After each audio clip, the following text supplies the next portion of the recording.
Imagine living a life where no one, not their rudeness, not their lies, not even their disrespect, can shake your peace. Imagine walking through the chaos of the world with a calm so deep, people wonder if you know something they don't. You still hear the insults, you still see the drama, but it no longer enters your system. It touches you, but it doesn't move you. But let's be honest, how many times have you let one careless comment ruin your whole day? How many nights have you stared at the ceiling, replaying an argument, getting angry all over again, even though the moment's long gone? Most people don't live in peace. They live in reaction. They don't own their emotions. Their emotions own them. One insult, one rejection, one unexpected look, and their entire energy shifts. Not because the world is that powerful, but because they never learned how to take that power back. But here's the truth. Stoicism taught centuries ago, and neuroscience confirms today. You can become emotionally untouchable, not cold, not numb, but untouchable, like a mountain in a storm. The wind howls, the rain crashes, but the mountain doesn't move. That's the inner strength we're unlocking today. And once you've got it, you'll never be thrown off by what someone says. You'll never feel small because of someone else's mood. You'll never again be angry or bothered by anyone or anything. We're not just talking about staying calm. We're talking about complete emotional sovereignty, real Stoic power, the kind Marcus Aurelius wrote about, not just to look wise, but to survive the weight of an empire without losing his soul. So, stay with me. What we're about to dive into will reshape how you see people, how you handle triggers, and most importantly, how you master you. And hey, if you appreciate what we're doing here, the clarity, the calm, the tools to live unshaken, there's just one small favor I'll ask. Hit the subscribe button. It's free, it helps more than you know, and it's the kind of support that keeps this content flowing. It's not them. It was never them. That's the first shift in perception you need to make if you want to stop being angry, triggered, or emotionally hijacked by others. You think it's the way they spoke to you, the disrespect in their tone, the way they dismissed your effort or rolled their eyes. But that's just the surface. What really stings is what those moments awaken inside you. Something deeper, something older, something you're not even fully aware is there. Carl Jung once said, "Until you make the unconscious conscious, it will direct your life and you will call it fate." That's what we do every time we blame other people for how we feel. We hand over the keys to our emotional state and then wonder why we're always being driven into chaos. But here's the truth. Nobody can make you feel anything without your participation. Anger, frustration, resentment, they're not caused by other people. They're caused by your response to them. And that response is shaped by the unresolved parts of you that you've been avoiding for years. Think about it. Two people can face the exact same insult. One brushes it off, the other stews in it for days. The insult didn't change. The difference is what it met inside. We're not reacting to what they said or did. We're reacting to what it touches in us. Old wounds, expectations, unquestioned beliefs. And more often than not, it's not even about the moment. It's about everything that moment reminds us of. When someone ignores you and you feel invisible, that pain isn't born in that second. It's a repetition, a mirror. Maybe it's reflecting all the times you felt overlooked growing up. When someone criticizes you and you explode, that reaction didn't come from the words themselves. It came from a need to protect an identity you've worked hard to maintain. Maybe being seen as competent or good or strong is so central to how you view yourself that even the slightest crack feels like a collapse. That's the real battlefield, not the conversation, not the coworker or the partner or the stranger online. It's what's happening in you. Aristotle said, Knowing yourself is the beginning of all wisdom. And self-knowledge isn't just knowing what you like or what your goals are. It's understanding the places in you that still hurt, that still seek approval, that still think peace has to come from being treated a certain way. Here's where the breakthrough begins. You are not your reaction. You are not your anger. You are not your pain. You are the one watching those things. You are the awareness underneath it all. The more you connect to that awareness, the less you need the outside world to behave perfectly in order for you to feel okay. That doesn't mean you have to tolerate disrespect. It means your peace is no longer dependent on the presence or absence of it. That's a whole different level of freedom. Because most people aren't really living, they're just reacting. One text ruins their whole morning. One comment online derails their whole mindset. One bad look from someone else, and they spiral into self-doubt. That's not living. That's surviving on emotional autopilot. But you can step off that ride, and it starts when you stop making them the villain in your story. The moment you stop saying, "They made me feel this way," and start saying, "Something in me responded to that," everything changes. You take back your power. You begin to ask better questions, not, "Why are they like this?" but, "Why does this bother me so much?" Not, "Why are they so disrespectful?" but, "What am I holding on to that makes me so reactive to this?" That question, "What am I holding on to?" is where you'll find most of your answers. Plato once said, "The first and best victory is to conquer self." And conquering the self isn't about suppressing your emotions. It's about understanding where they come from and deciding if they still serve you. It's about noticing when your pride wants to fight back, when your ego wants to be right, and choosing not to be led by that. This isn't passivity, it's power. It's the power to choose your response, to feel the rise of emotion and not let it run your next move. That kind of control isn't something you're born with. It's something you train, like a muscle, like discipline, like presence. The people who trigger you the most, they're your greatest teachers, not because they're wise or kind or helpful, but because they show you exactly where you're still attached, where you're still raw, where you've built an identity that depends on others treating you a certain way to feel valid. And when you use those moments as mirrors, not battlefields, you grow. That's the difference between reacting and evolving. Socrates once said, "Let him who would move the world first move himself." And that movement doesn't start with changing your environment. It starts with watching yourself more clearly, becoming aware of the stories you tell when something doesn't go your way, the assumptions you make, the roles you play, the truths you hold on to without question. When you believe someone should treat you better and they don't, that gap between expectation and reality becomes suffering. But when you accept that people will act based on who they are, not who you are, you stop tying your emotions to their behavior. You become unshakable, because your peace is no longer reactive, it's rooted. You don't get offended as easily. You don't chase apologies. You don't need everyone to get you or agree with you or like you. You know who you are. And that knowing becomes your anchor, even when the storm hits, even when someone disrespects you, even when life feels unfair. Because you've stopped trying to control things that were never yours to control. You've stopped outsourcing your peace to people who are just as lost and reactive as you once were. You've stopped depending on the world to reflect back your worth. That's what Stoicism has always been about. Epictetus taught that we should concern ourselves only with what's within our control, our thoughts, our actions, our beliefs. Everything else, what people say, what they do, how they treat us, is external. If you anchor your calm to the external, you'll never be steady. But if you learn to rest it in the internal, nothing can move you.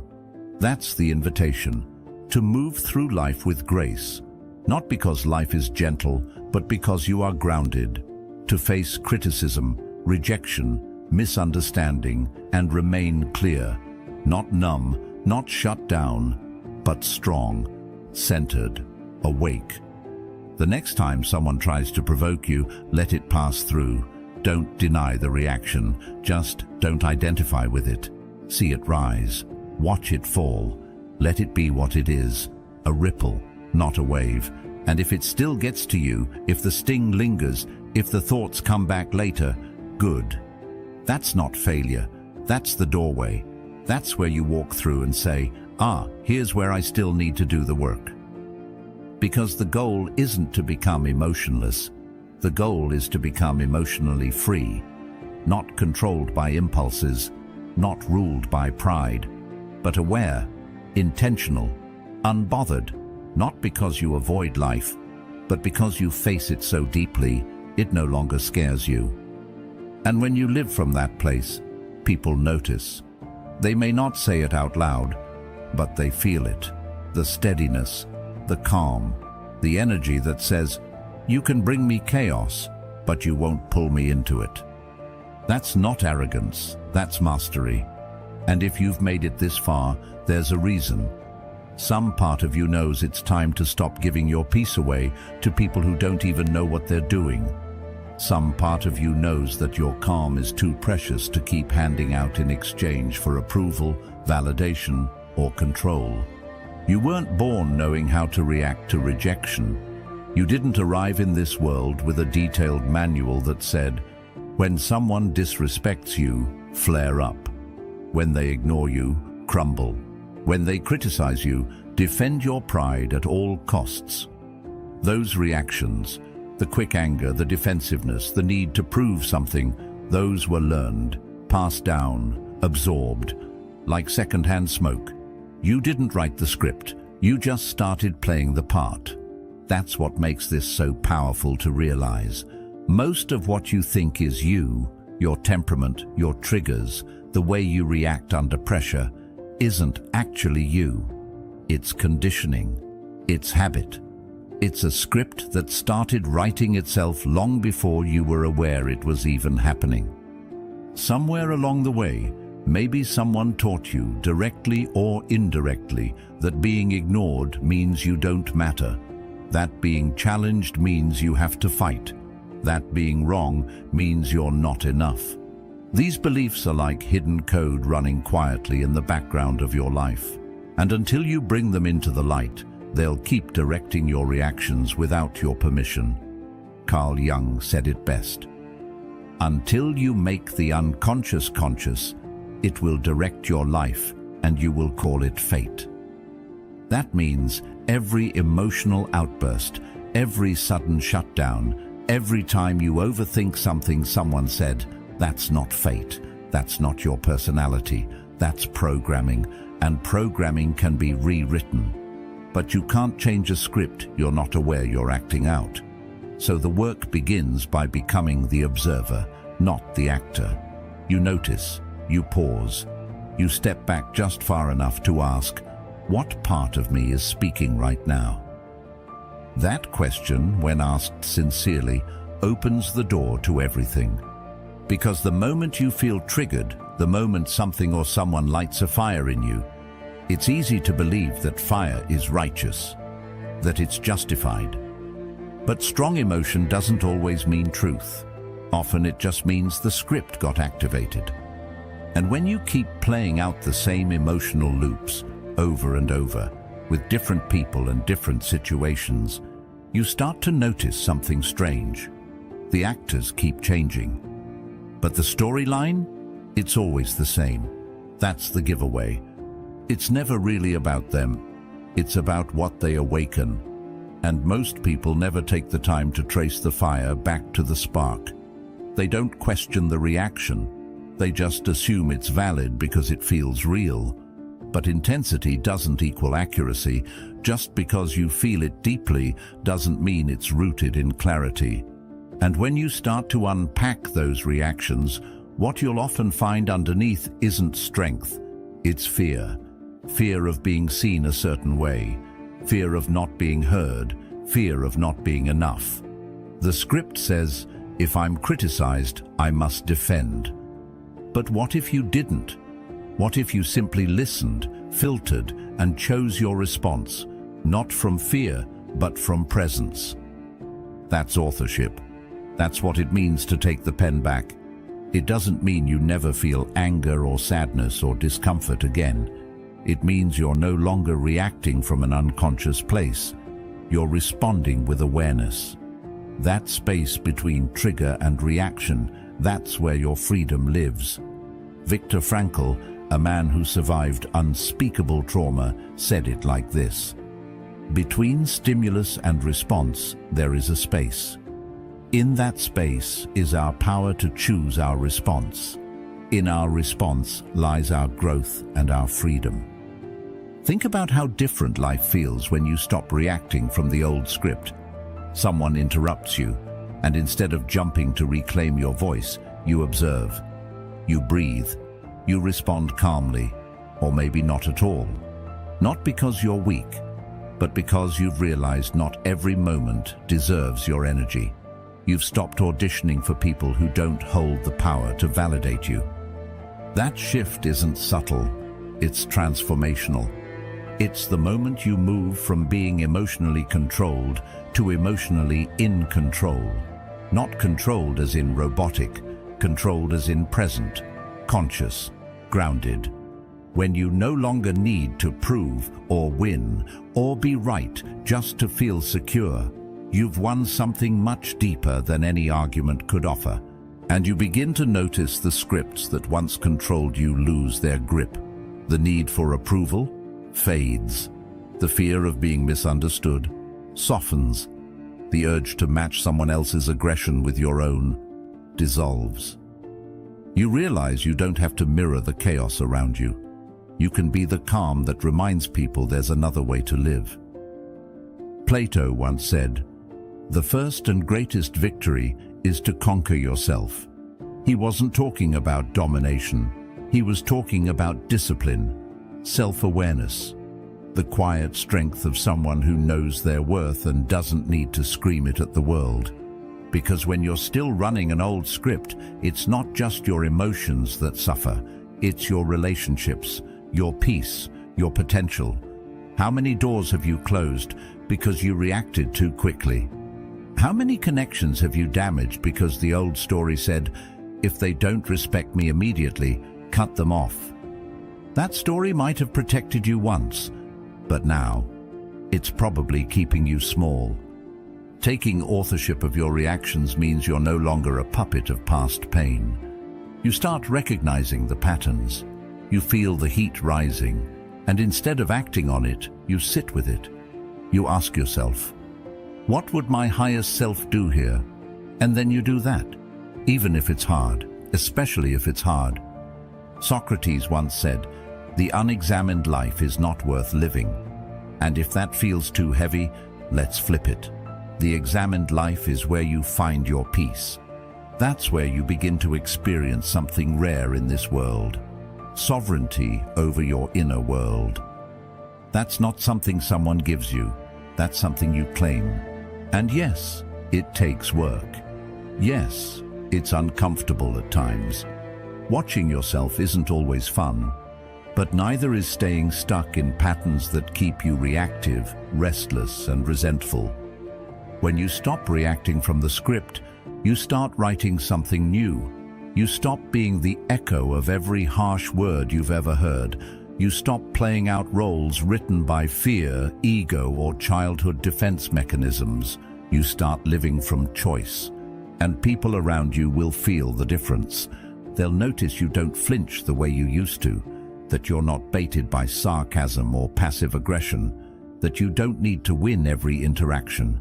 You'll stop chasing closure from people who can't even give it to themselves. You'll stop needing every misunderstanding to be corrected. Sometimes you'll just let it go, not because you're defeated, but because you've chosen peace over performance. That's emotional authorship. That's power. And here's what's even more beautiful. When you start living this way, your presence becomes medicine for yourself, for others. You give people permission to slow down, to reflect, to drop their guard, because your stillness reminds them that maybe, just maybe, they don't have to keep playing the same roles either. So the next time you feel triggered, remember this: that first surge of emotion, it's not you, it's the script, and you don't have to follow it. You can pause, breathe, reclaim the pen, and write something better. Every time you do, you become less of a puppet and more of a presence, less of a reaction and more of a response. And that, right there, is the path to peace. Because the only real control you have is how you choose to show up. Not what they do, not what they say, just you, your awareness, your choices, your script. And if you've come this far and something in you is waking up, if this resonates in a way you didn't expect, it's not by accident. You were meant to hear it. You didn't lose control when they said the words. You lost it the moment you took them personally. That split second when your heart tightened, your jaw locked, and your mind began spinning with comebacks and judgments, that was the real surrender. The moment you got offended, you gave away your power. And most of us do it without even realizing. Not because we're weak, but because we've been trained to believe that offense is a natural, automatic response. Someone insults you, you feel wounded. Someone disagrees with you, you feel threatened.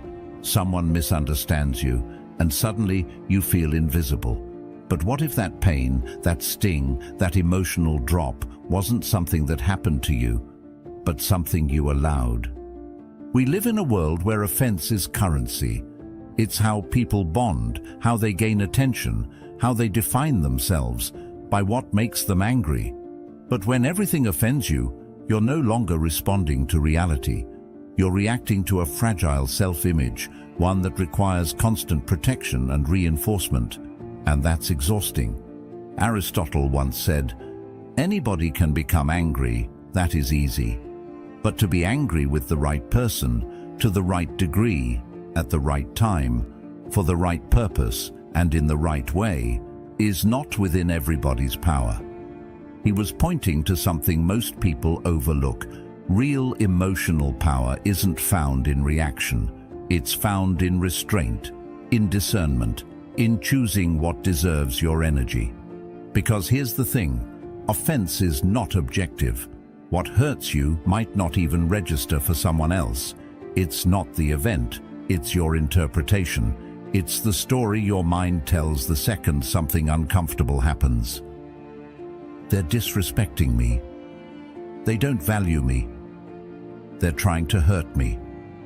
And once that narrative locks in, your nervous system reacts as if it's the truth. But offense isn't an alarm. It's a mirror. It reflects what parts of your identity are still fragile, still unhealed. That's where your real work lives. Not in silencing the world around you, but in strengthening the world within you.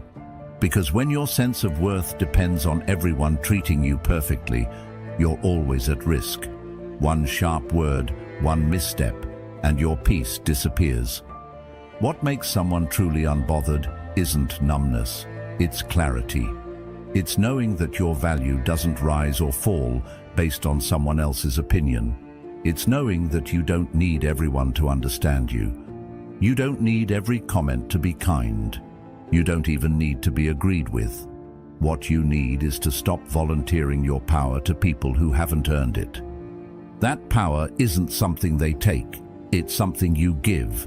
Every time you let someone's words decide your mood, every time you shrink or explode to defend an identity, every time you let offense define the moment instead of your principles. And the more often that happens, the more you train your mind to look for disrespect, for betrayal, for injustice, even when it's not there. Plato warned us long ago, we can easily forgive a child who is afraid of the dark. The real tragedy of life is when men are afraid of the light. And this is exactly that. We become afraid of truth, of growth, of self-responsibility, because it means we can no longer blame the world for how we feel. And that's uncomfortable at first, but it's also freeing. Because if you're not responsible for your reactions, then you're just a puppet. You're always at the mercy of the next person's behavior, the next careless comment, the next disagreement. But if you are responsible, then everything changes. You realize you have options. You can pause, reflect, reframe, choose. You can learn to ask yourself better questions in the heat of the moment. Not, why are they like this? But, why does this hit me so hard? Not, how dare they? But, what part of me still needs this kind of validation? That level of self-honesty might sting at first, but it liberates you, because it puts the focus back where it belongs, on your inner world. You start to see offense not as an injury, but as insight, as feedback, as a signal that something in you is still raw, still seeking approval, still trying to prove its worth. And when you can look at that without flinching, without running, without blaming, that's when you start to grow. Socrates once said, "The secret of change is to focus all of your energy not on fighting the old, but on building the new." Getting offended is often just fighting the old beliefs, old stories, old defenses. But when you stop feeding that loop, you can start building something stronger, a new default, one rooted in confidence, in composure, in quiet strength. You stop reacting from your wounds and start responding from your values. You become harder to provoke, not because you're colder, but because you're wiser. Because you know the difference between something that's harmful and something that's just uncomfortable. Between disrespect and misunderstanding. Between actual threats and imagined ones.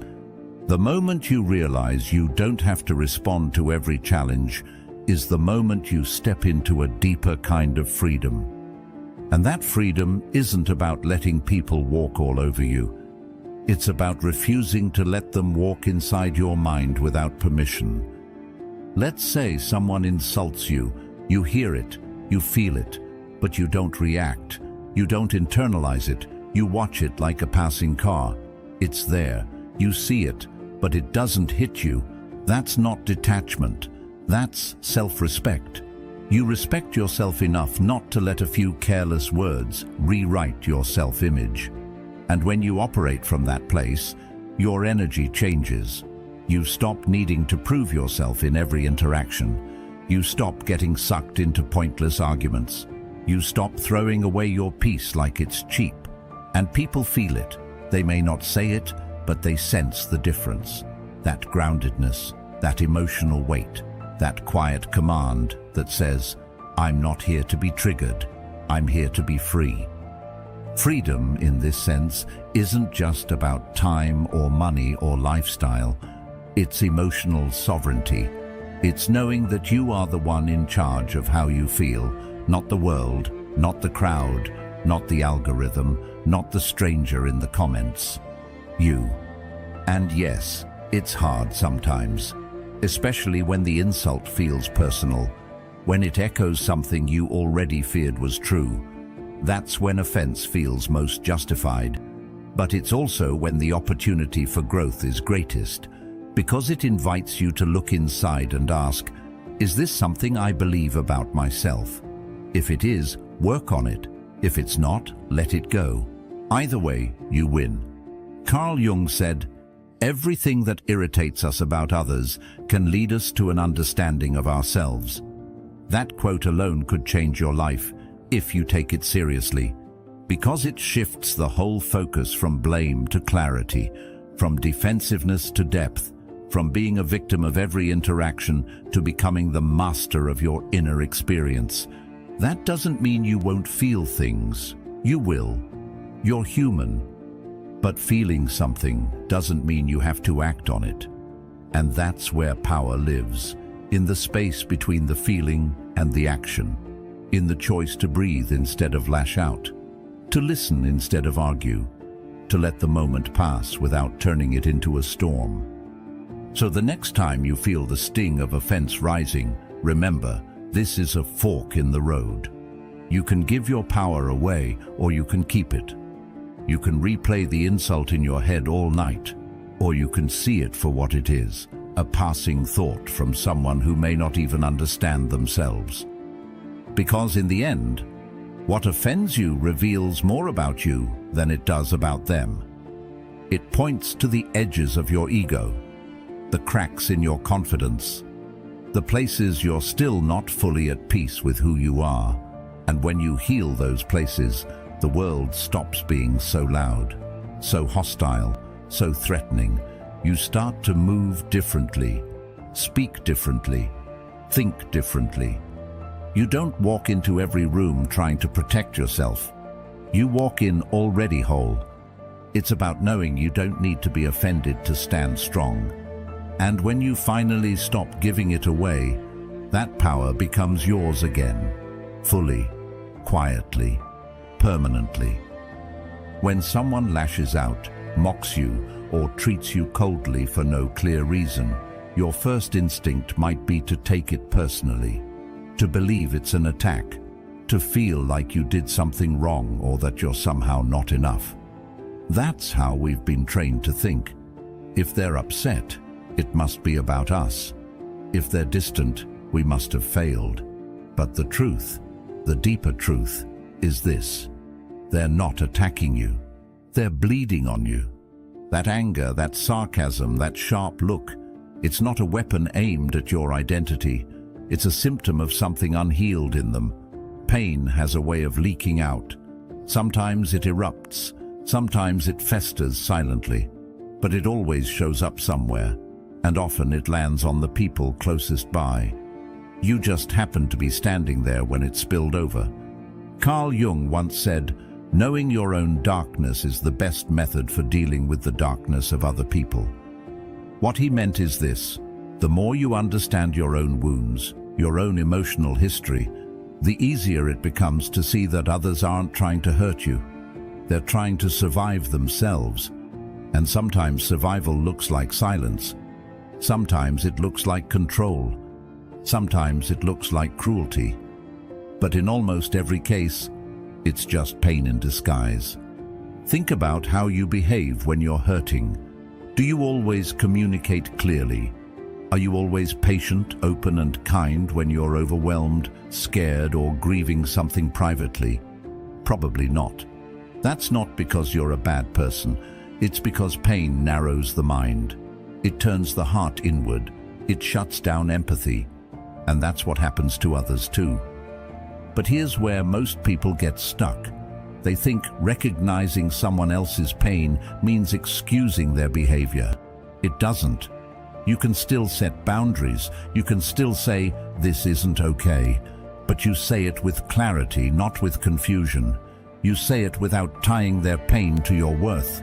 Because when someone treats you with disrespect, the danger isn't just what they say or do.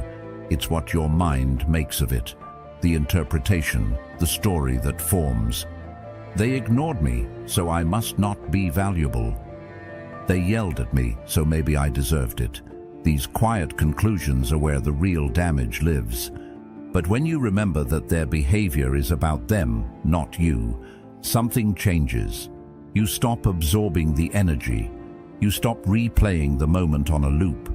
You don't carry it into your sleep, your relationships, your self-image. You see the pain for what it is, misplaced, misdirected, misunderstood, but not yours to carry. Socrates taught that people are not angry at you.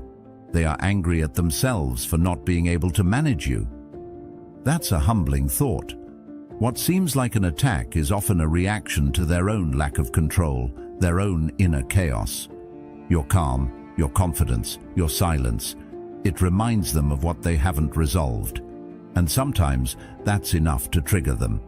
It's not your job to fix them, but it is your responsibility not to internalize it. Because if you let their bleeding define you, you become a reflection of their wounds, not your truth. You start to react instead of respond. You match their tone. You mirror their dysfunction. And slowly, without noticing, you become part of the pain cycle too. But there's another path. One where you don't have to retaliate, one where you don't have to shrink, one where you simply stand in your strength and say, I see what this is, and it's not mine. That's not indifference, it's mastery. It's the kind of inner stillness that can only come when you realize your self-worth doesn't rise or fall with someone else's mood. Plato once wrote, "Be kind, for everyone you meet is fighting a hard battle." He didn't say everyone deserves your energy, but he did remind us that most people are carrying something invisible, an old betrayal, a deep fear, a relentless voice in their head that never lets them rest. And when that pressure builds, it erupts, often onto the wrong person. That doesn't mean you should accept mistreatment. It means you no longer mistake it for truth. This is how you hold your ground. You recognize the pain, you honor your own boundary, but you don't take the insult into your identity. You don't let someone else's behavior rewrite your story. You just let it pass, not because you're weak, but because you're finally strong enough not to need their validation. And what happens over time is remarkable. You start to see patterns that were invisible before. You notice how often people lash out after being hurt, how quickly coldness follows insecurity, how silence often masks fear of rejection. Suddenly, the behavior that once confused or wounded you becomes easier to interpret. You stop guessing what's wrong with you and start understanding what's unresolved in them. That shift is subtle, but it's everything. It's the difference between spending hours trying to fix yourself to win someone's approval and spending that same time returning to your own peace. It's the difference between reacting with anger and responding with clarity. It's the difference between making someone else's wounds about you and letting them stay where they belong. But let's be honest, this isn't easy, especially when the words cut deep. When they come from someone you love or someone you trusted. In those moments, it's natural to feel shaken. That's okay. You're not a robot. You're not here to be untouched. But you are here to be aware, to notice the reaction, to witness it, and then to remind yourself, this pain is theirs, not mine. Because the moment you internalize it, you make it part of your identity. And once it's in there, it becomes harder to shake. You carry it into the next interaction, the next relationship, the next version of yourself. And before you know it, your reflection is shaped not by truth, but by wounds that never belonged to you. Aristotle said, "We are what we repeatedly do." Excellence, then, is not an act, but a habit. So is peace.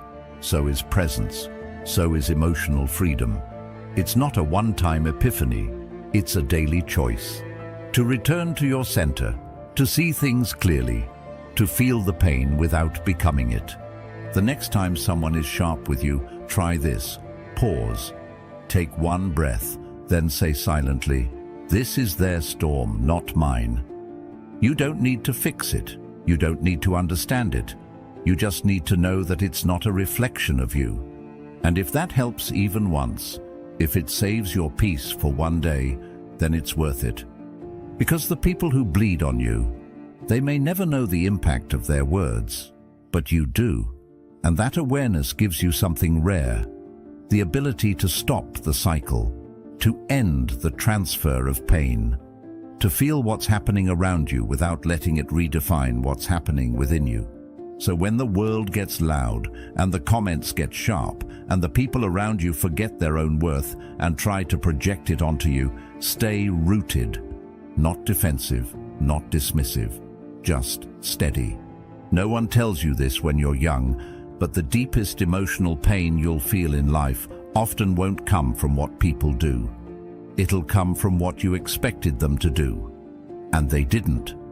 That sting you carry, the disappointment that lingers, the tension you replay in your head late at night, it's usually not about the words said or the silence that followed.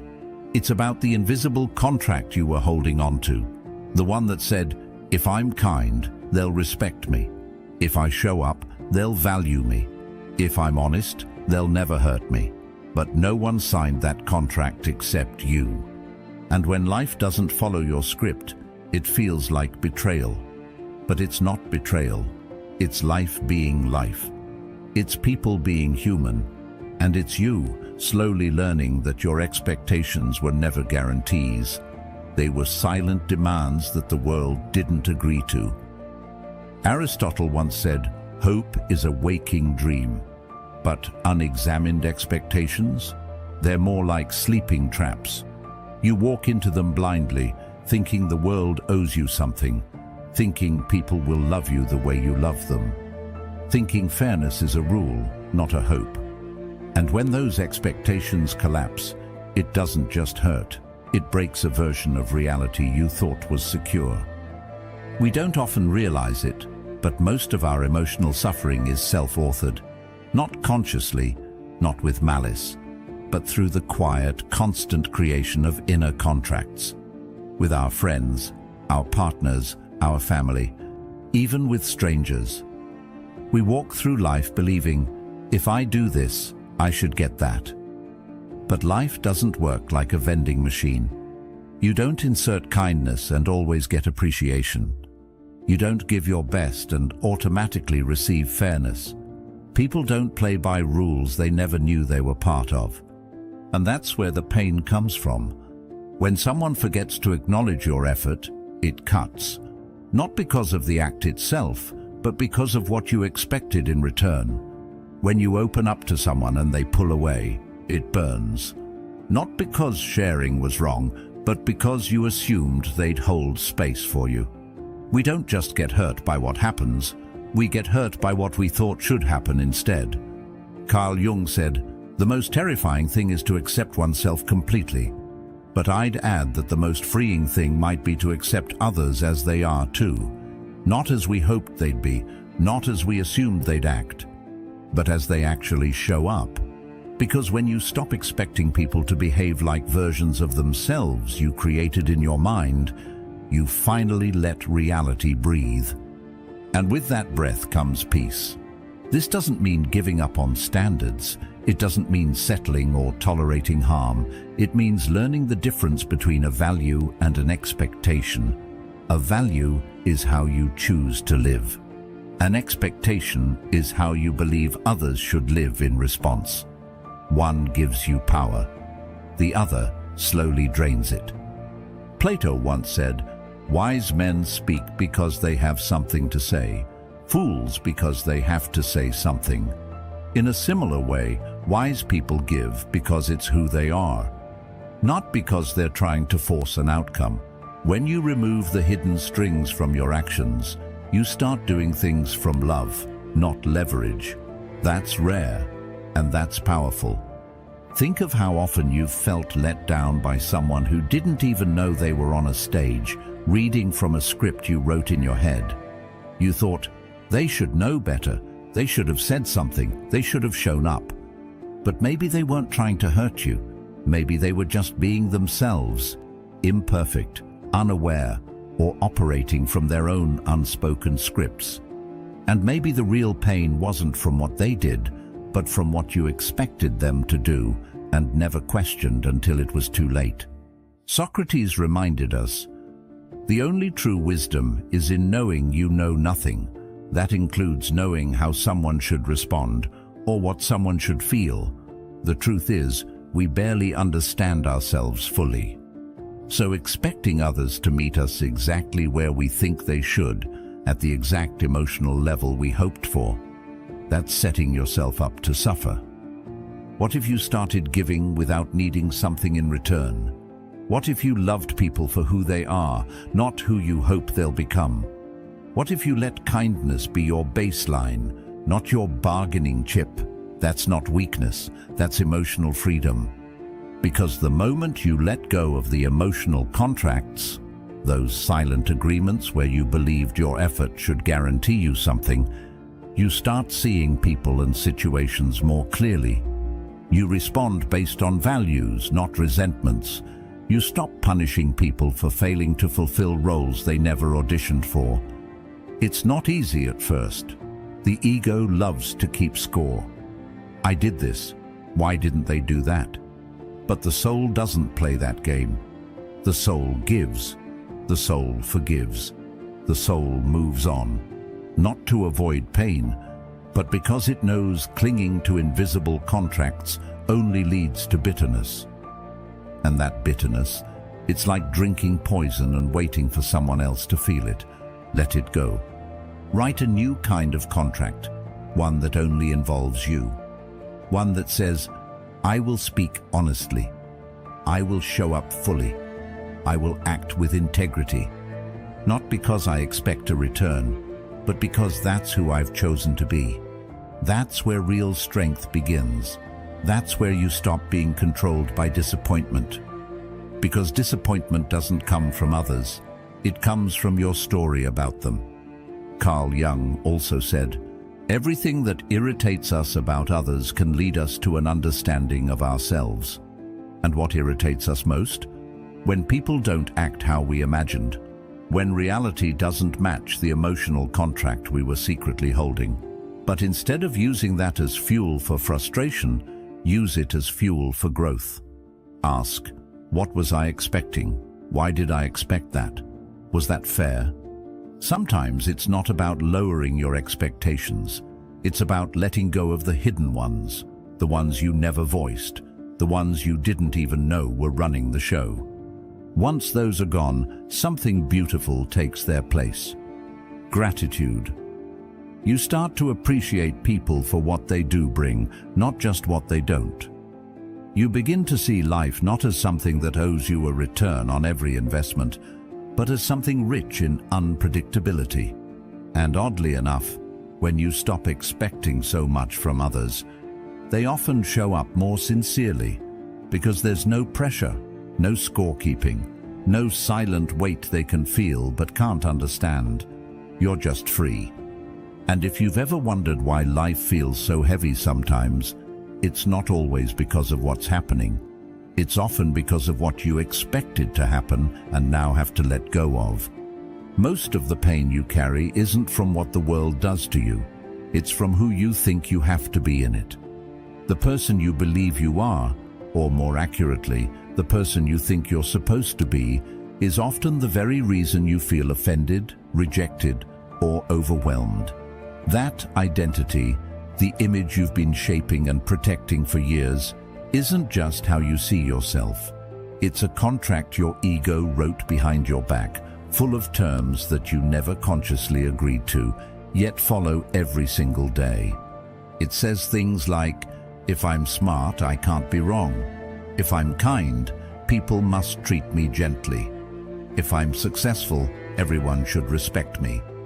These rules seem invisible, but you feel them every time someone touches a nerve. Every time someone questions you, interrupts you, underestimates you, or doesn't see you the way you see yourself, something inside tightens.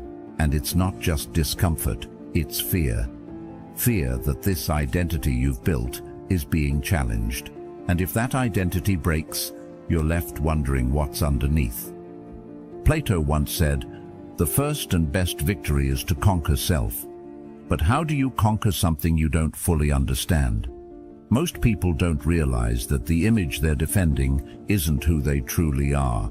It's a mask, a performance, a structure of beliefs built on experience, repetition, and the need to survive emotionally. It's not evil, it's not wrong, but it's fragile. And that's the problem. You suffer every time the world doesn't match your inner script. If someone calls you lazy and you see yourself as hardworking, the sting isn't in their words, it's in the clash. If someone ignores you and you pride yourself on being important, the pain isn't in the silence, it's in what it says about your value.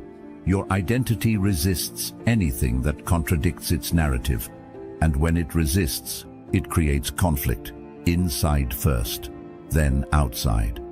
Carl Jung said, we cannot change anything unless we accept it, and that includes the self. But acceptance doesn't mean passivity. It means recognizing the parts of you that are built on fear, approval, and pressure, and being willing to let them soften, being willing to question them. Because when you ask, "Who am I, really?" most people respond with roles, titles, labels. "I'm a good person. I'm a leader. I'm not someone who gets disrespected." But these identities are often built defensively, not to express who we are, but to avoid who we fear being. So we hold tightly to them, and the tighter we hold, the more easily we break. What if your identity contract didn't need to be defended? What if you didn't need to be seen as right all the time, or strong all the time, or unbothered all the time? What if you could just be, without explanation, without apology, without the mental gymnastics of proving who you are? Socrates reminded us, the unexamined life is not worth living, and when you stop to really examine your emotional patterns, what you often find is that pain follows protection. The more you protect an identity, the more vulnerable you become to anything that threatens it. That's not confidence, that's prison, because then your peace depends on how others see you, how they speak to you, whether they get you or not. But freedom. Freedom is knowing who you are at your core, beyond the job, the compliments, the reputation. It's being secure in your character, even when someone else questions your behavior. It's being rooted in your values, even when someone misunderstands your actions. It's the quiet knowing that you don't have to be seen as perfect to be whole. Aristotle believed that knowing yourself is the beginning of all wisdom, but knowing yourself means more than just being aware of your preferences or goals. It means being willing to dismantle the identity you've built if it's keeping you from peace. It means asking, is this version of me helping me grow, or just keeping me safe?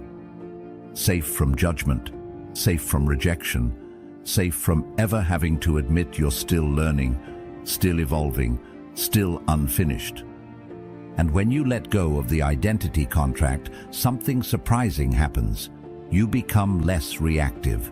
You stop seeing every disagreement as a personal attack. You stop needing every interaction to affirm who you are. You don't need to correct every misunderstanding. You don't need to chase every lost perception. You can let people think what they think because you know who you are, and that knowing doesn't need defending. But here's the paradox. The ego convinces you that defending your image is strength, that being seen as certain, unshakable, and always composed is the goal. But real strength is humility. It's being able to say, yes, I used to believe that. I've changed. Or maybe I was wrong. Or I don't need to convince you. That's not weakness, that's power. Because now your identity isn't rigid. It's alive. It breathes. It adapts. It evolves. And it doesn't collapse every time someone pushes back. Think about how much energy you've spent trying to manage your image. How many words you've used to explain yourself. How many moments you've lost replaying a comment or conversation just because someone didn't see you the way you wanted to be seen. That's not living. That's reacting. And reaction is always rooted in fear. Fear of being misunderstood. Fear of not being enough. Fear that if the image cracks, you'll fall apart. But you won't, because you are not the image. You are the awareness behind it. Carl Jung also said, the privilege of a lifetime is to become who you truly are. Not who you were told to be, not who you think you have to be, who you truly are when you strip away the labels, the pressure, the performance. That version of you doesn't need applause. It doesn't need defense. It just exists, steady, present, and real. And when you start living from that place, you become untouchable in a different way. Not because nothing affects you, but because nothing defines you without your permission. You're no longer chained to reactions. You respond. From clarity, from wholeness, from depth. That's why the person you think you are, the one you've been holding on to, is often the root of your suffering. Because as long as your peace depends on protecting that version, you'll never feel safe. You'll always be chasing approval, dodging criticism, trying to stay inside the lines of an identity that may have served you once, but now just limits you. So tear up the contract. You don't need to be the smartest in the room, or the most respected, or the most agreeable. You just need to be honest with yourself about what you're still clinging to, about the parts of you that still feel like they need to earn love, respect, or belonging. And once you can admit that, you're already free, because now you're not driven by image, you're guided by truth. Your truth, the one that doesn't require performance or perfection, just presence. At some point you learn to wear a mask, not the kind you see in costume shops, but the invisible kind. The smile when you're hurt, the silence when you want to scream, the confidence that hides uncertainty. It didn't happen all at once.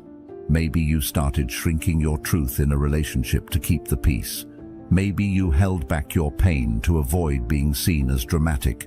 Or maybe you overachieved, over-explained, overcompensated just to feel like you were finally enough. The mask isn't evil. It was born from survival, from moments when you felt it was safer to perform than to be seen. It helped you navigate a world that isn't always kind to authenticity. But as time went on, the mask stopped being a tool and started becoming your identity. You forgot where it ended and you began. And now you're exhausted, not because you're weak, but because living out of alignment is one of the heaviest things a person can carry.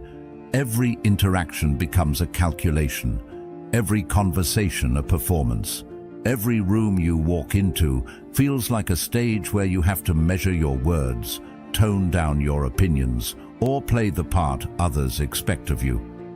Carl Jung said, "The privilege of a lifetime is to become who you truly are." But before you can become that person, you have to let go of who you're pretending to be. The version of yourself built to impress, to protect, to please. That version might have gotten you approval, but it never brought you peace.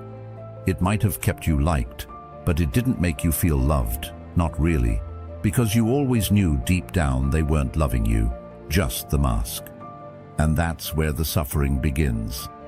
Because pretending is a kind of betrayal, a soft one, a subtle one, but a betrayal nonetheless. Every time you silence your truth to be accepted, a piece of your soul pays the price.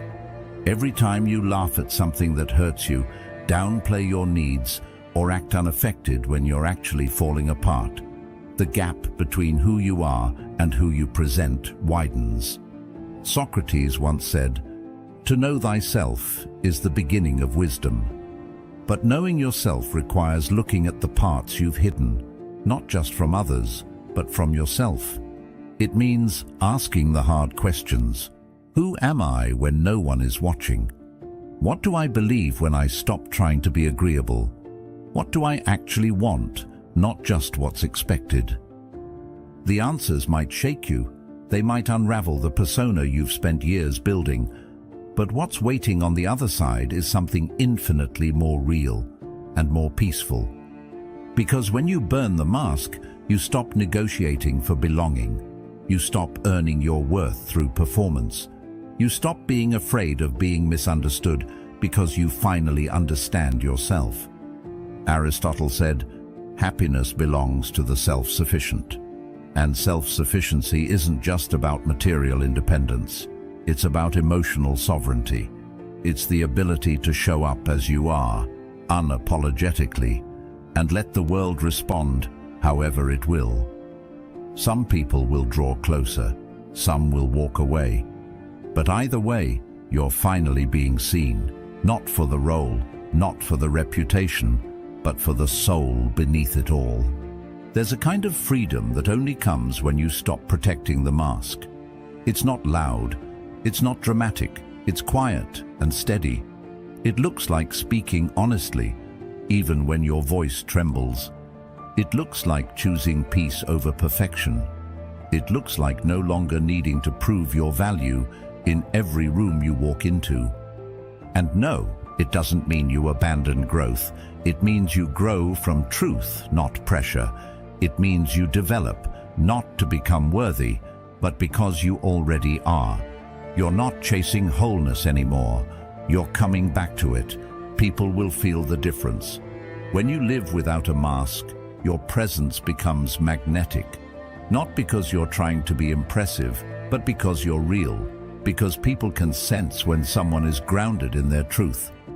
There's a quiet strength in it, a peace that doesn't need to be explained. The world may not always reward it, but your soul will.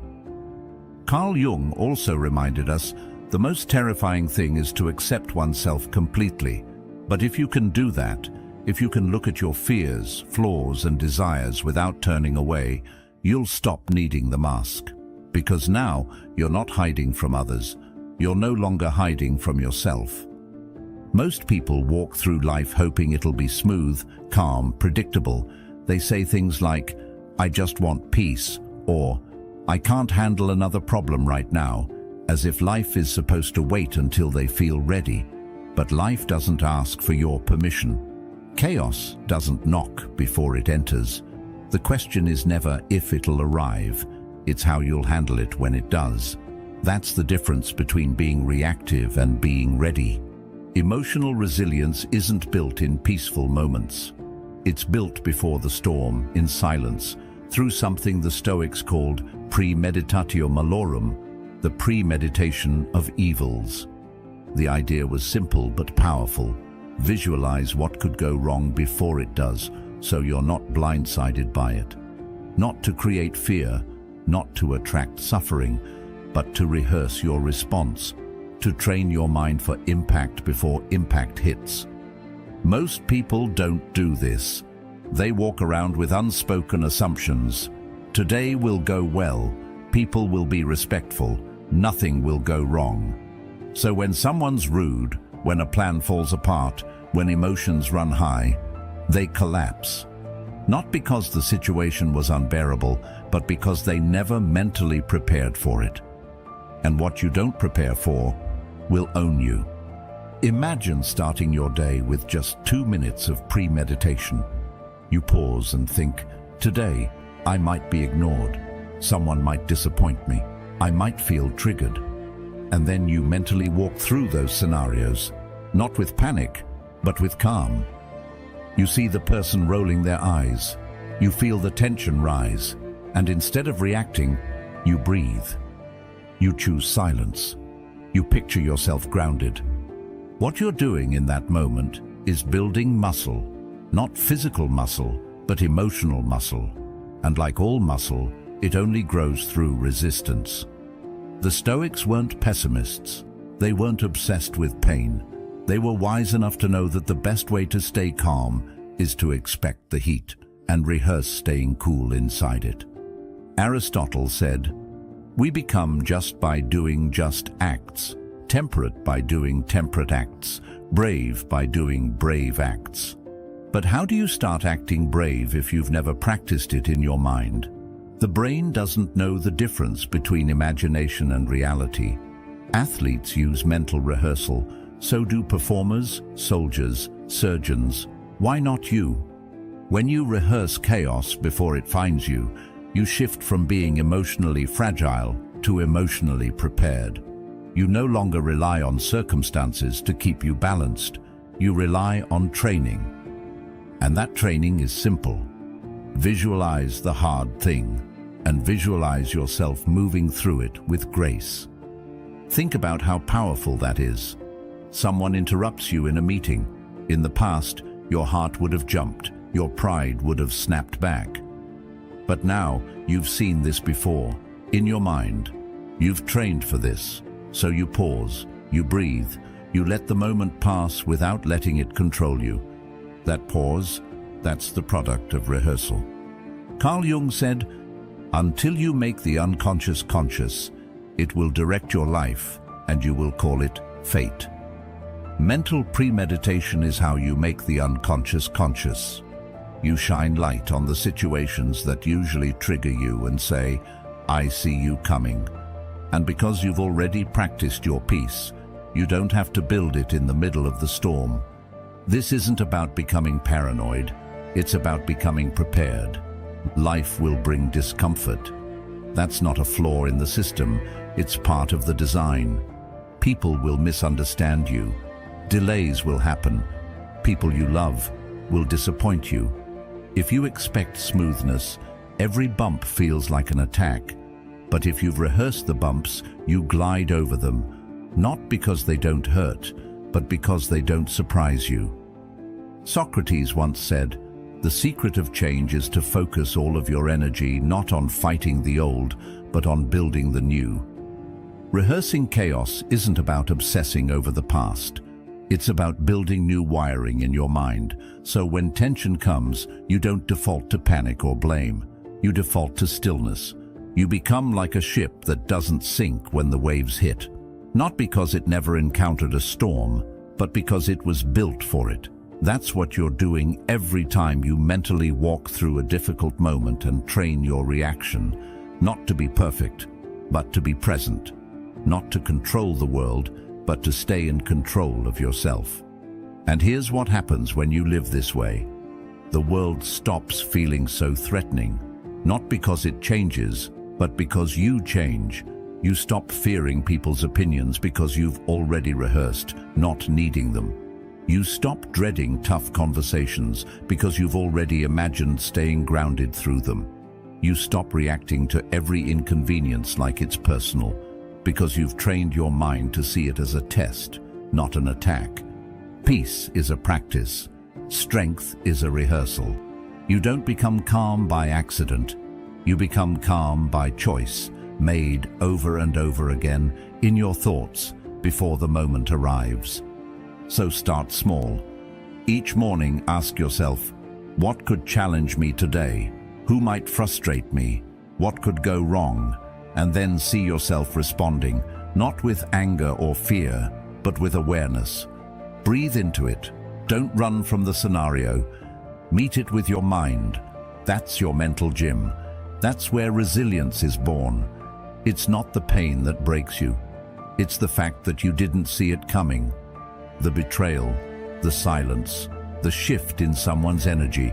The moment it hits, your chest tightens, not just from the sting of it, but from the shock. How could they do this? Why now? Where did this come from? That's the real wound. The pain is sharp, yes, but the surprise is what makes it unbearable. You expected something else, that's why it hurts. You assumed loyalty would be returned, that your effort would be seen, that someone would treat you the way you would have treated them. And when they didn't, it shattered not just the moment, but your belief in how things were supposed to go. It wasn't just heartbreak, it was the disruption of your inner world.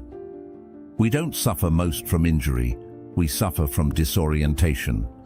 Aristotle once said, "The aim of the wise is not to secure pleasure, but to avoid pain." But even the wise cannot avoid all pain. What they do avoid is being shocked by it, because they expect it. Not in a cynical way, but in a prepared way. They rehearse the possibility. They leave space for life to be unpredictable, for people to be imperfect. And in that space, they cushion themselves from collapse. The moment you think the world owes you consistency, you've set yourself up to be knocked off center. You might not realize it, but you're carrying expectations around like invisible glass towers. You build them without warning. You stack them on people, on plans, on circumstances. And when life bumps into them, and it always does, they crash. And you call it pain. But it wasn't the bump. It was the blindness.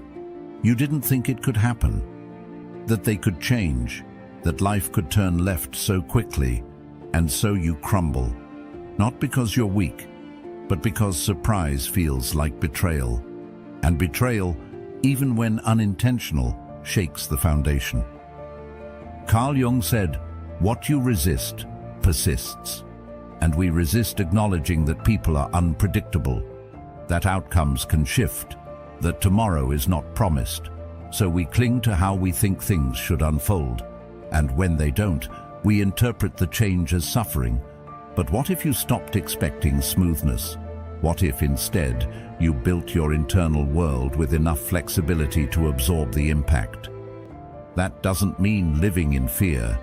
It means walking into life with open eyes, seeing things clearly, preparing your mind, not for disaster, but for reality. The Stoics understood this. They practiced premeditatio malorum, the premeditation of adversity. They would wake up and ask themselves, who might upset me today? What hardship could I face? Not because they were pessimists, but because they knew that pain is inevitable. But being shocked by it is optional. It's the difference between being hit and being hit off guard. You've felt this before. The moment you were criticized out of nowhere, the breakup you didn't expect, the job you thought was secure that suddenly vanished, the pain itself you could have handled, but the story your mind told, the story that said this isn't how it was supposed to go, that's what broke you. Socrates reminded us, he who is not contented with what he has would not be contented with what he would like to have. That includes emotional expectations. If you demand constant ease, constant praise, constant alignment with your ideals, then you'll live in a state of emotional fragility.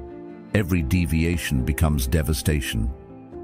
But when you begin to expect that pain is part of the journey, not the enemy, but the teacher, you start to move differently. You stop reacting like a victim and start responding like a student. You stop asking, why me? And start asking, what now? The surprise fades, the shock softens, and what remains is clarity. That clarity says, yes, it hurts. But no, I'm not broken. It says, I didn't see this coming, but I was ready anyway.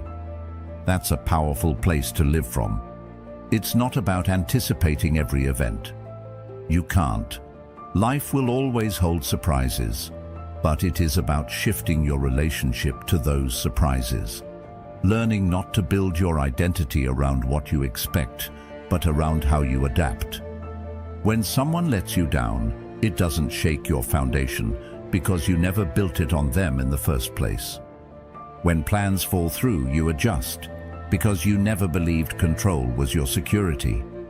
When life turns suddenly, you pause because your strength comes from response, not prediction. This mindset won't eliminate pain, but it will eliminate the extra pain, the confusion, the disbelief, the spiraling. It will allow you to feel what's real without being consumed by what's imagined. Plato said, reality is created by the mind. We can change our reality by changing our mind. When you stop believing that life must always align with your hopes and start accepting that it often won't, you stop being thrown every time it doesn't. You become steady, you become ready. And in that readiness, peace begins to grow. So the next time life hits hard, pause, ask yourself, is this pain real or is this the result of surprise? And if it's the surprise, smile quietly. You just found your edge. Now it's time to round it out. Anger doesn't always shout. Sometimes it simmers, sometimes it explodes, sometimes it looks like control, and sometimes it looks like collapse. But almost every time, if you really strip it down, it's not about the principle, it's about the ego. That voice inside that whispers, how dare they? The one that takes things personally, that needs to be right, that equates being challenged with being disrespected. The truth is, anger, especially the kind that owns you, isn't a noble defender of justice. It's usually just pride in a costume. We love to think our anger is justified. We say things like, I'm just standing up for myself, or I won't let anyone treat me that way. But beneath those phrases is often a fragile identity trying to protect itself from being pierced. We confuse ego preservation with personal integrity, but they're not the same.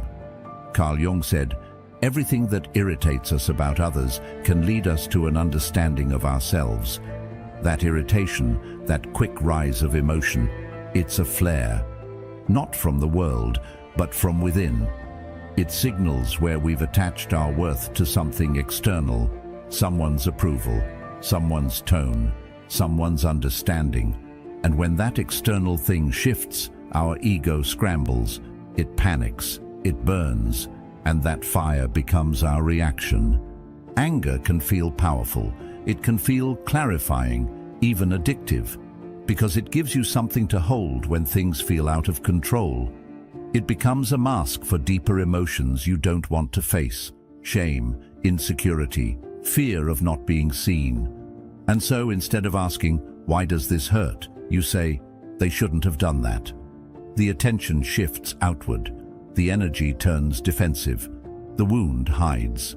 Socrates once said, "An unexamined life is not worth living," and an unexamined anger is especially dangerous, because it convinces you that it's noble, that it's honest, that it's who you are.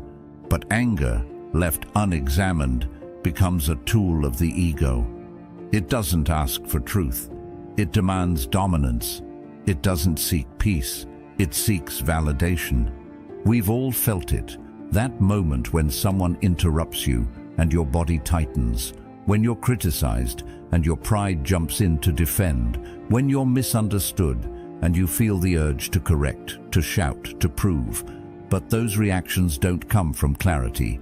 They come from identity, from the unconscious belief that I must be seen a certain way or I am not enough. Aristotle said, "Anybody can become angry, that is easy. But to be angry with the right person, to the right degree, at the right time, for the right purpose, and in the right way, that is not easy." That kind of anger is rare, because most people don't pause to check the source. They just let it spill, onto loved ones, onto strangers, onto themselves, and then they live in the aftermath: apologies, guilt, distance, regret. But what if you did pause? What if, in that heated moment, instead of speaking from fire, you asked yourself, "What part of me feels threatened right now?" That question softens the edges. It brings light to the ego's grip, and once you see it, you're not held hostage by it anymore.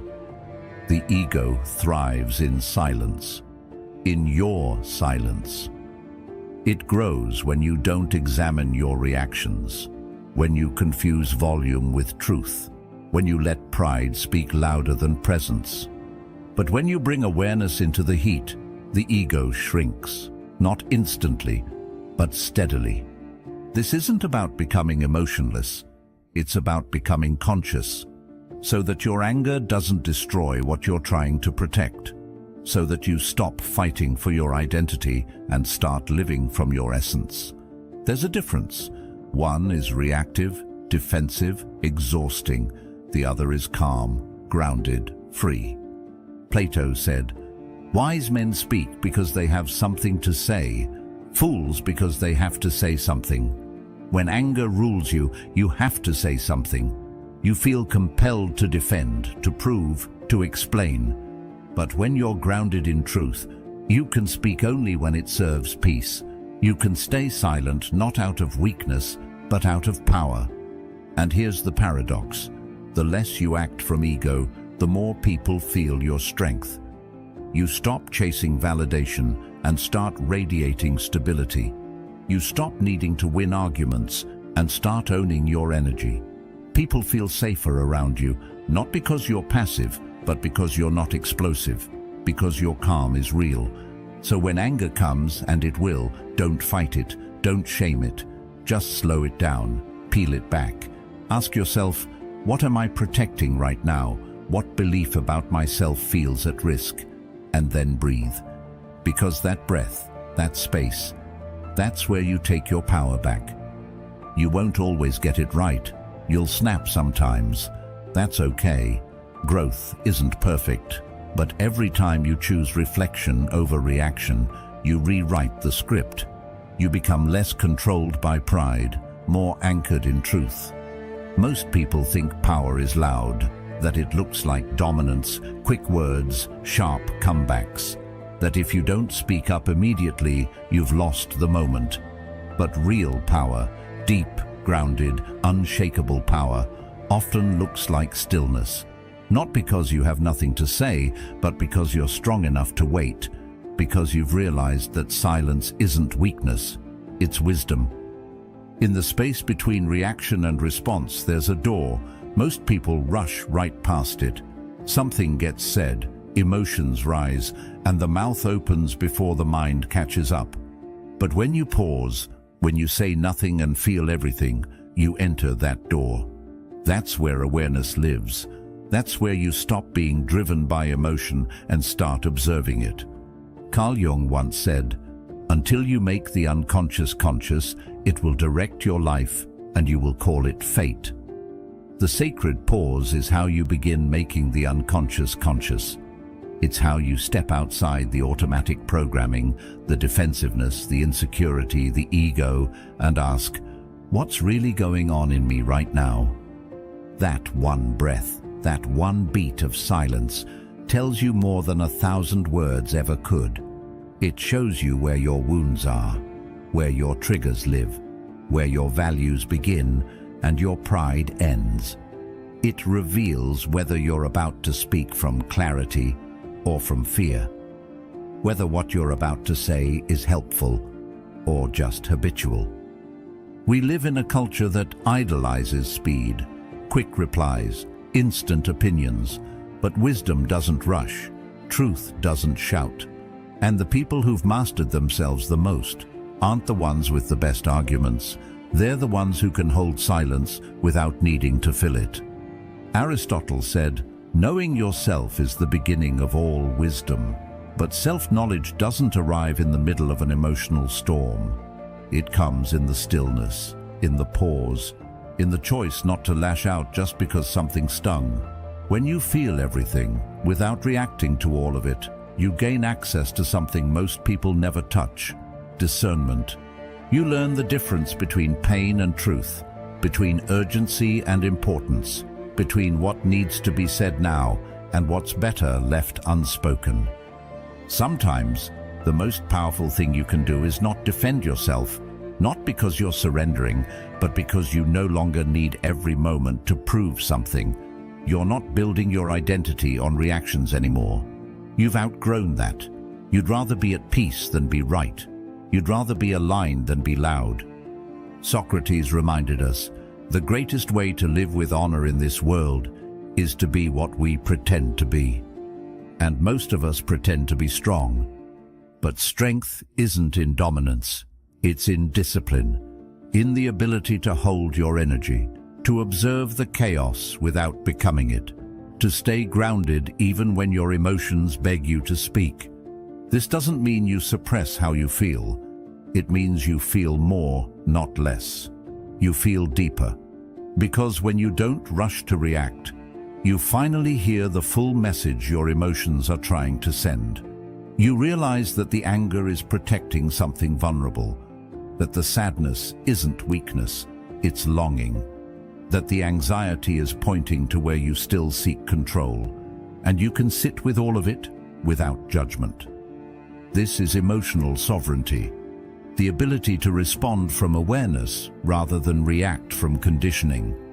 And the beautiful part? That pause grows stronger every time you choose it.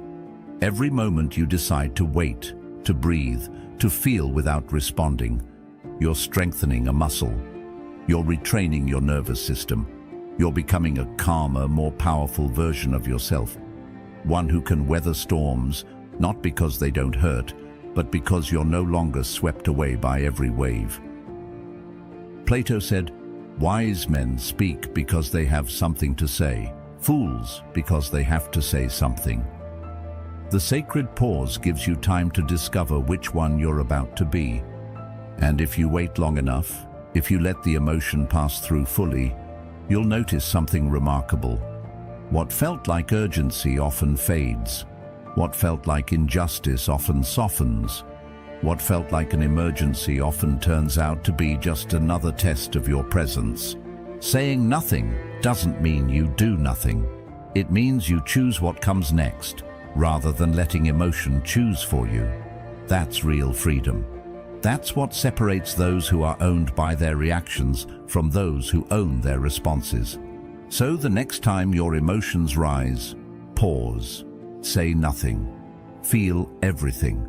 Let the moment show you who you really are underneath the impulse.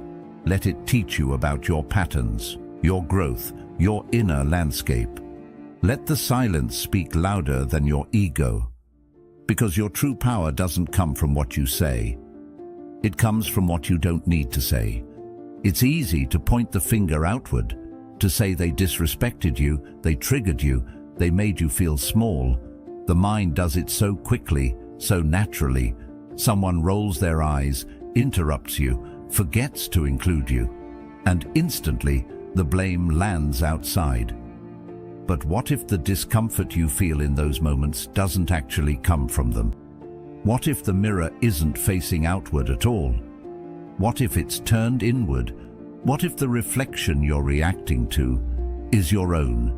It's not them, it's what they awakened in you. Carl Jung said, "Everything that irritates us about others can lead us to an understanding of ourselves." That irritation, that tightness in your chest, that heat behind your eyes, it's a flare, not a weapon, not an attack. A flare pointing you toward an unhealed part of yourself. And if you're willing to look, really look, you'll see it's not the other person you're at war with. It's the story you've been telling yourself for years. The story that says you have to be liked to be worthy. That you must always be right to be respected. That if someone doesn't choose you, there must be something wrong with you. These stories live deep, and they sit silently until someone, usually unintentionally, bumps into them. When that happens, it's not their behavior alone that hurts. It's the echo of the wound inside. That's why the same situation can make one person explode and another stay calm. It's not the moment, it's the meaning, the filter, the history underneath. Think about it. You're ignored in a conversation. One part of you brushes it off, another part spirals. Why? Because being ignored might not just feel rude, it might remind you of something older. A moment where you felt invisible as a child. A time when your voice didn't matter. The pain isn't new. It's been waiting, and the other person just held up the mirror. But most people don't pause long enough to see that. They react. They point. They push away the discomfort instead of pulling it closer and asking, "Why does this moment feel so sharp?" The world becomes a minefield full of potential threats. When in truth, the only thing that's being threatened is an idea you've wrapped around your identity. Aristotle said, "Knowing yourself is the beginning of all wisdom." But self-knowledge isn't always pleasant. It asks you to stop blaming and start investigating. It requires the courage to say, "It's not just what they did, it's what it touched in me." That shift is hard, but it's the doorway. Because once you take responsibility for your reaction, you regain power. Not power over others, power over yourself. You stop being controlled by every glance, every tone, every offhand comment. You see the trigger, you feel the pain. But now, instead of projecting it outward, you trace it inward, and that tracing leads you somewhere real. You may find an old belief that no longer serves you, or a part of yourself you've been neglecting, or a version of you that still feels 10 years old and unworthy. And suddenly, the moment that looked like rejection becomes an invitation to heal, not just defend. Socrates once said, "The shortest and surest way to live with honor in the world is to be in reality what we would appear to be." And in reality, we are not as calm as we pretend to be, not as healed, not as unfazed. The mirror moments, the ones that provoke us, reveal where the work is still unfinished. And that's not failure, that's guidance. You don't need to be ashamed of your reactions. You just need to be curious about them. to sit with them long enough to ask, what part of me still believes this? Because once you see it, really see it, you can begin to choose differently. The next time someone disrespects you, pause. Ask, what belief about myself is being activated right now? The next time someone leaves you out, ask, why does this make me feel abandoned? You'll start to notice a pattern. You'll stop reacting to the person and start responding to the pain. And that's when healing begins. Because when you realize that the mirror is inside, you stop needing the world to fix itself for you to be okay. You stop demanding perfect behavior from imperfect people just so you can feel whole. You no longer require constant reassurance, constant agreement, constant validation. You understand that the world will keep reflecting, and your job is to keep looking. Plato said, "The greatest wealth is to live content with little." That includes needing little from others to maintain your peace. When your sense of stability comes from self-awareness, not external behavior, you become far more resilient, far more grounded, far more present. And when you live like that, people notice. Not because you tell them, but because you stop reacting like someone desperate to control the narrative. You stop fighting shadows. You stop chasing apologies. You let people be who they are, and let those moments teach you about who you are. So the next time someone shows you something uncomfortable, don't just flinch and walk away. Don't rush to defend or correct. Ask yourself, what is this showing me about me? Most people live trapped inside their own reactions. They hear a tone, see a look, feel an energy shift, and suddenly they're deep in it, defending themselves, overthinking, matching the other person's mood without even realizing it. But what if you could pull back? What if, in the middle of the moment, you didn't have to be the person experiencing it? You could simply watch them like you're not you. That shift is subtle, but it changes everything. When you detach into observer mode, you step out of the emotional swirl and into clarity. You stop seeing the situation from inside your ego and start seeing it from above, like you're floating above the conversation, witnessing it like a quiet presence. The emotion doesn't disappear, but it doesn't own you anymore. You're no longer the puppet of your nervous system. You're the one holding the strings. Carl Jung once said, "Who looks outside dreams. Who looks inside awakes." But there's another level. Who looks from above understands. Understands that not every moment deserves a reaction.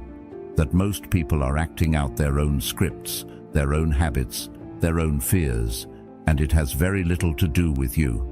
Imagine someone speaks to you with sarcasm. The old reflex is to match it or shut down. But when you're in observer mode, you see it differently. You see their posture, their face, their tone, and instead of making it about you, you wonder what they might be carrying. You're not cold, you're just still. You don't absorb, you observe. You watch their behavior unfold like it's happening in a movie, and you realize you don't have to get pulled into their storm. That's presence. Socrates once said, "He who is not a good servant will not be a good master." And before you can master anything external, relationships, communication, energy, you have to learn to serve your own mind, to step back from it, to notice when it's trying to pull you into a narrative that doesn't serve you. Observer mode isn't avoidance, it's leadership. It's saying, I choose awareness over reactivity. The moment you watch instead of react, you regain your freedom.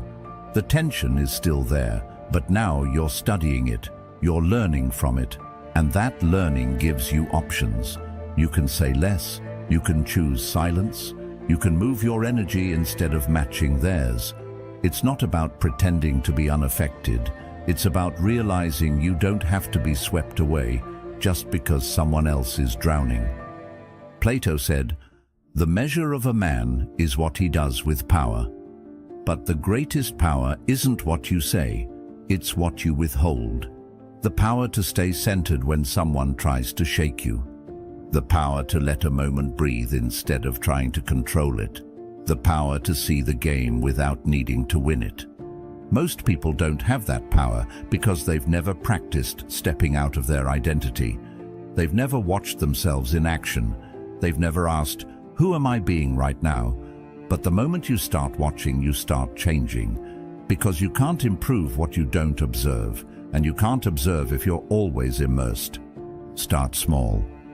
The next time you feel yourself getting tight, triggered or anxious, pause. Imagine you're not you. You're just watching a person named you in a scene. You're studying their tone, their thoughts, their posture. You're noticing what's rising inside of them and what they're choosing to do with it. That space you just created, that's the beginning of emotional sovereignty. And the more you practice it, the more natural it becomes. Eventually, the pause gets longer.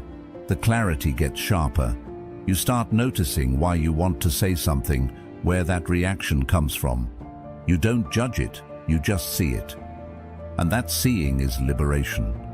Aristotle said, "It is the mark of an educated mind to be able to entertain a thought without accepting it." That includes emotional thoughts. Just because you feel it doesn't mean you have to act on it. Just because something stirs in you doesn't mean it needs to be unleashed. Observer mode teaches you how to entertain the emotion without becoming it. This is how you grow without force. You stop chasing control and start cultivating presence. You stop needing everyone to act a certain way so you can feel okay. Instead, you trust your ability to remain grounded because you've trained for it, not with aggression, not with overthinking, but with awareness. And once you've lived from that place, once you've tasted the quiet power of watching instead of reacting, you won't want to go back. You'll start choosing peace, not because you're afraid of conflict, but because you know what it costs to constantly be inside it. When someone disrespects you, it's easy to meet them with sharpness. When someone snaps at you, ignores you, mocks you, it's natural to want to mirror that energy, to give them a taste of their own medicine, to strike back verbally or emotionally, because your pride flares up and demands justice. But what if I told you that the strongest counterpunch isn't anger or revenge, it's compassion? Not the soft, overly sentimental kind, not pity, true compassion. The kind that sees through the surface behavior and asks, what must they be carrying to act this way? It doesn't mean you excuse bad behavior. It doesn't mean you let people walk all over you. It means you refuse to join them in their pain. You see it clearly for what it is, and instead of reacting, you rise above it. Because once you understand that most people's cruelty isn't born from power, but from suffering, you stop seeing enemies and start seeing wounds. Carl Jung once said, "Everything that irritates us about others can lead us to an understanding of ourselves, but it can also lead us to an understanding of them." That bitterness you see in someone's tone, it probably didn't start with you. That coldness, that arrogance, it's usually a shield. Something they learned to wear a long time ago. Maybe when someone hurt them. Maybe when they decided never to be vulnerable again. And now it's hardened into their personality. You happened to be there when the wound showed up, but that doesn't mean it's about you. When you see someone lash out, ask yourself, is this strength or is this pain wearing armor? That one question shifts your entire posture. Suddenly you're not reacting, you're observing, and that observation gives you space. In that space, you find your real power, the ability to choose a response that doesn't add fuel to the fire. Plato wrote, "Be kind, for everyone you meet is fighting a hard battle." That includes the person you can't stand, the one who said the thing you can't forget, the one who acted like you didn't matter. They're not exempt. Their pain might look different, their defenses might be sharper, but the struggle is still there. And when you meet pain with more pain, you just multiply it. But when you meet it with clarity, with understanding, with compassion, you interrupt the pattern. You refuse to be pulled into their storm. You stay rooted, and that rattles people more than any insult ever could.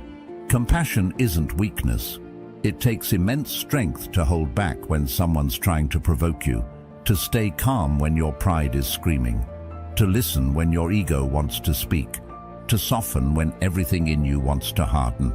That's real power, because it's power over yourself, over your impulses, over the part of you that wants to defend every wound. Socrates said, "The shortest and surest way to live with honor in the world is to be in reality what we would appear to be."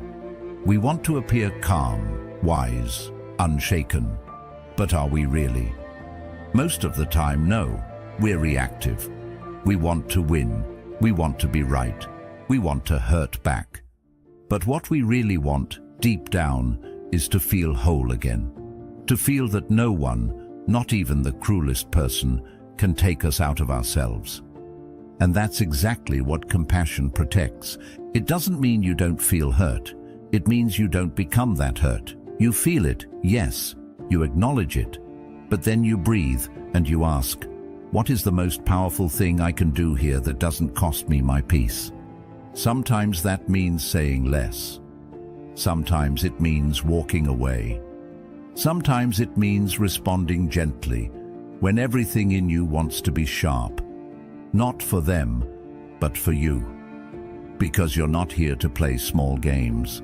You're not here to let someone else's pain decide who you become in the moment. You're here to master yourself.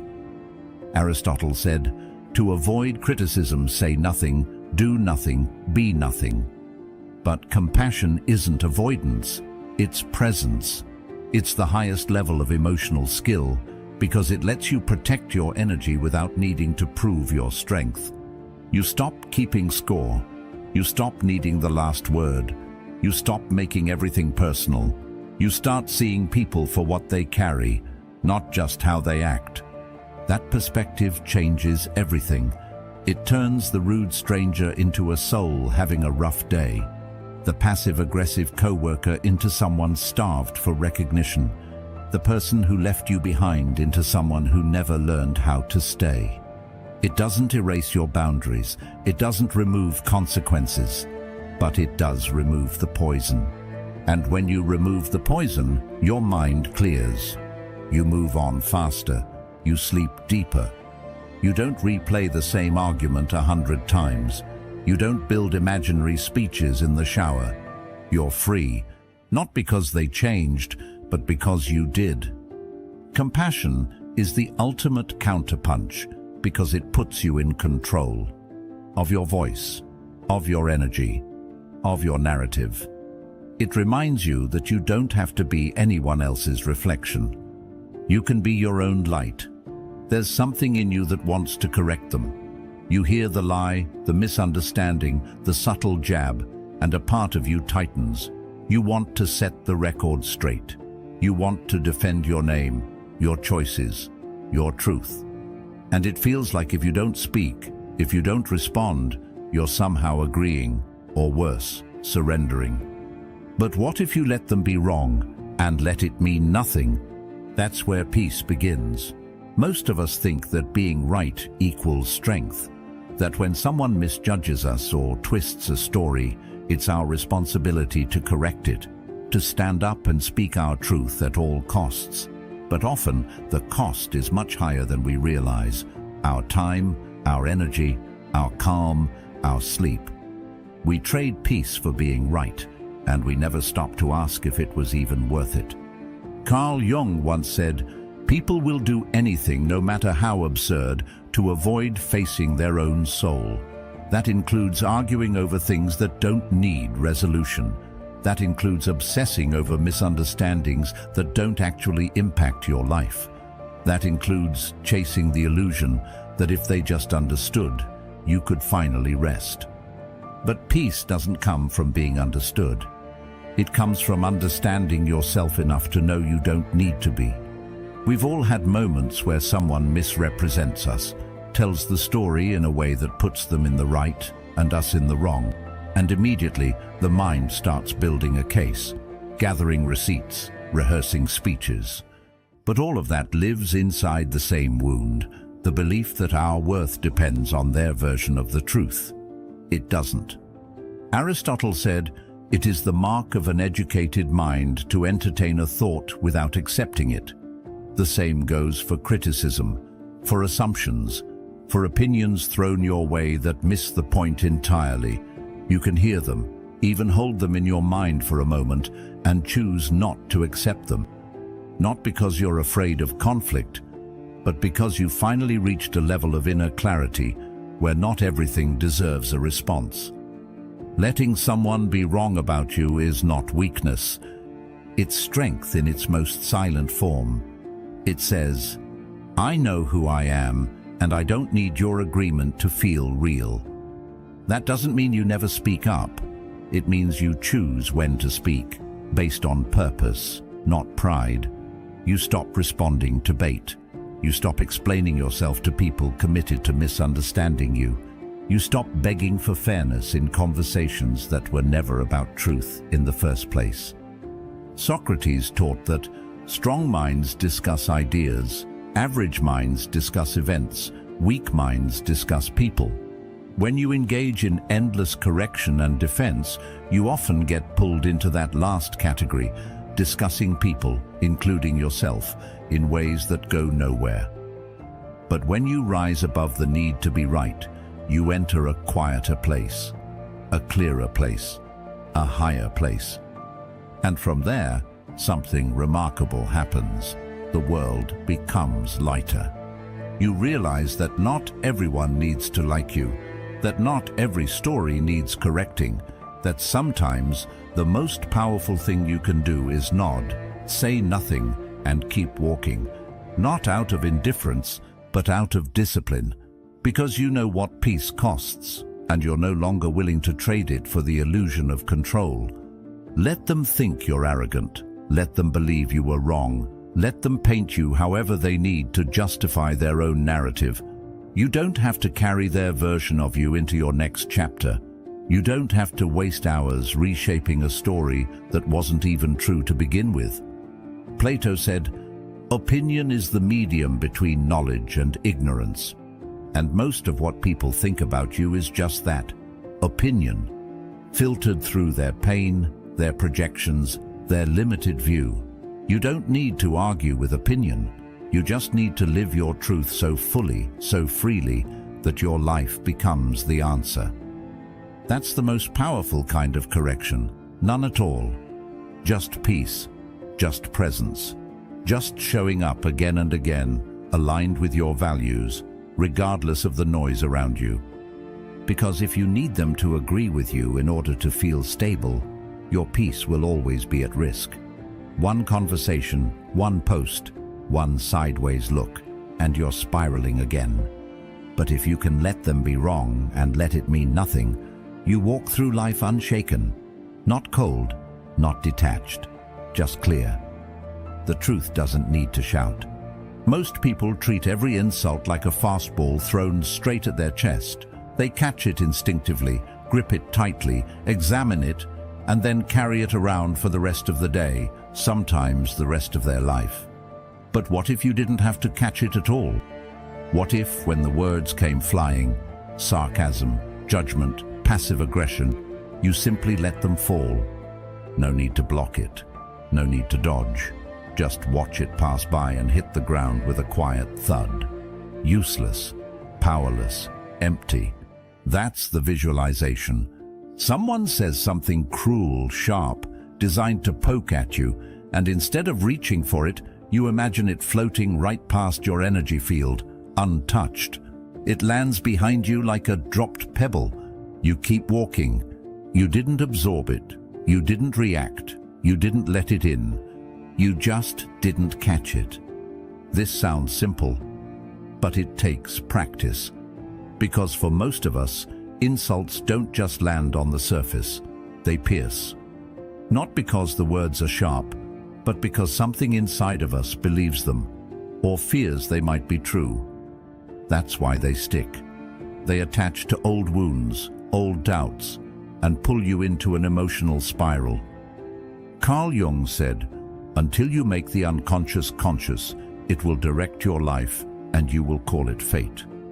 And that includes your reactions. Every time you catch an insult, you're revealing a part of yourself that hasn't been fully healed yet. A place where you still crave approval, still doubt your worth, still feel the need to defend. But what happens when you start seeing insults as air, sound without substance, just another expression of someone else's energy, an energy you're not obligated to take on? Suddenly, the world becomes lighter. Not because people stop throwing words, but because you stop catching them. It's not about being indifferent, it's about being unavailable for what doesn't serve you. Socrates said, "When the debate is lost, slander becomes the tool of the loser." Most insults aren't about you at all. They're projections, expressions of someone's own tension, fear, or powerlessness. And once you stop personalizing them, you stop being controlled by them. Imagine every conversation like a tennis match. You don't have to swing at every ball that comes your way, especially when the ball is covered in venom. Sometimes the most powerful move is no move at all. Just let the ball bounce past you, let the insult fall to the ground and dissolve. That kind of stillness, of inner silence, isn't passive. It's a declaration, a quiet refusal to be moved by every low vibration that passes through your space. It's you saying, "My peace isn't up for negotiation, not today." Aristotle wrote, "Anybody can become angry, that is easy. But to be angry with the right person, to the right degree, at the right time, that is not easy." So don't be quick to anger. Be quick to observe. Be quick to remember that the insult isn't about you unless you decide it is. This is where visualization becomes a tool. When the words come, picture them physically. Watch them float toward you like paper birds. You don't have to swat them. You don't have to analyze them. Just let them fall. Watch them lose momentum and flutter to the floor, unnoticed, unclaimed. And here's the magic. The more you practice this, the more naturally it happens. Over time, insults lose their power. Not because you're numb, but because you're awake. Awake to who you are. Awake to what's real. Awake to the fact that your energy is too valuable to be spent reacting to things that don't even belong to you. That's what this visualization trains you to do. Preserve your peace in real time. You become the mountain that doesn't move when the wind blows. Not because you're stubborn, but because you're grounded. Grounded in the truth that not every word deserves your attention. Not every opinion deserves your engagement. Not every judgment needs to be corrected. Let people be who they are. Let them speak from their pain if they must. But don't catch it. Don't turn their noise into your problem. Let it fall. Most people want to be emotionally strong, but only in theory. They love the idea of being calm, grounded, unbothered. But when the trigger actually shows up, a late reply, a disrespectful tone, someone cutting them off in traffic, all of that imagined strength disappears. And they don't see it, but they're wasting the best opportunities life gives them to train. You don't build emotional strength by avoiding discomfort. You build it by facing small triggers every single day and choosing not to flinch. Think about the body. You don't grow stronger muscles by sitting still. You grow them by doing something that challenges them. Resistance, strain, effort. The process isn't always comfortable, but that discomfort is where growth begins. The same is true for the mind, and even more true for the emotions. Your triggers are your emotional dumbbells. Every time someone irritates you and you don't react, every time you feel that flash of anger or jealousy or fear, and you breathe through it instead of feeding it, you are rewiring your nervous system. You are retraining your emotional reflexes. You are building endurance where there used to be panic, space where there used to be impulse. Carl Jung said, Everything that irritates us about others can lead us to an understanding of ourselves, but it can also lead to mastery if you choose to work with it. If you choose to treat life as a gym and your emotions as the muscles you're here to strengthen. Most people live in emotional reaction. Something happens, they respond automatically. No pause, no awareness, just a cycle. Trigger, reaction, regret, repeat. And they wonder why they feel drained all the time. It's because they've never trained their emotional body. They're walking through life unconditioned, letting every bump, every tone, every delay knock them out of rhythm. But once you start training with your triggers, everything changes. You stop taking things personally, not because you've become numb, but because you've become precise. You can feel the emotion rise, observe it, and choose what to do with it. That choice, that's strength, that's self-ownership, that's freedom. Let's say someone cuts you off in traffic. That moment, heart jumps, breath tightens, is a rep. Not for your arms, but for your awareness. You can honk, curse, spiral, or you can inhale. You can remember that this is your training, that the other person is just a stranger you'll never meet again. But your reaction, that stays with you, that shapes you. Multiply that moment by 100 tiny moments a day, and you have your emotional gym. That coworker who interrupts you. Representative, the text you expected but didn't get. Representative, the slow Wi-Fi, the spilled coffee, the passive-aggressive comment. Rep, rep, rep. And with each one you get stronger, not by force, but by choice. Not by pretending it doesn't bother you, but by staying conscious in the middle of it. Socrates said, "The secret of change is to focus all of your energy not on fighting the old, but on building the new." So don't waste time fighting every trigger. Don't obsess over the fact that you got annoyed or felt disrespected or lost your patience. Instead, ask, how can I use this? How can I let this become the rep I needed today? Emotional mastery isn't about never being triggered. It's about using your triggers as training partners, and that means you stop avoiding hard conversations. You stop ghosting situations that make you uncomfortable. You stop blaming the world for not being easier, and instead, you get better at holding your ground inside it. You start to see frustration not as a problem, but as resistance you get to lift. You start to view envy not as something to suppress, but as something to examine. What is it pointing to? What can it teach me about my own unmet desires? Even sadness becomes part of the workout. When you let yourself feel it fully, without letting it run your decisions, you're building emotional capacity. The ability to hold big energy without losing your direction. Aristotle said, "We are what we repeatedly do." Excellence, then, is not an act, but a habit. That includes emotional excellence. If you want to be calm under pressure, then you have to practice calm when things feel pressurized. If you want to be patient, then your daily annoyances are the arena. There's no magical transformation coming. There's only now. Only the choice to train again and again. This kind of training rewires your brain. Your nervous system becomes less reactive. Your breathing deepens. Your default response slows down.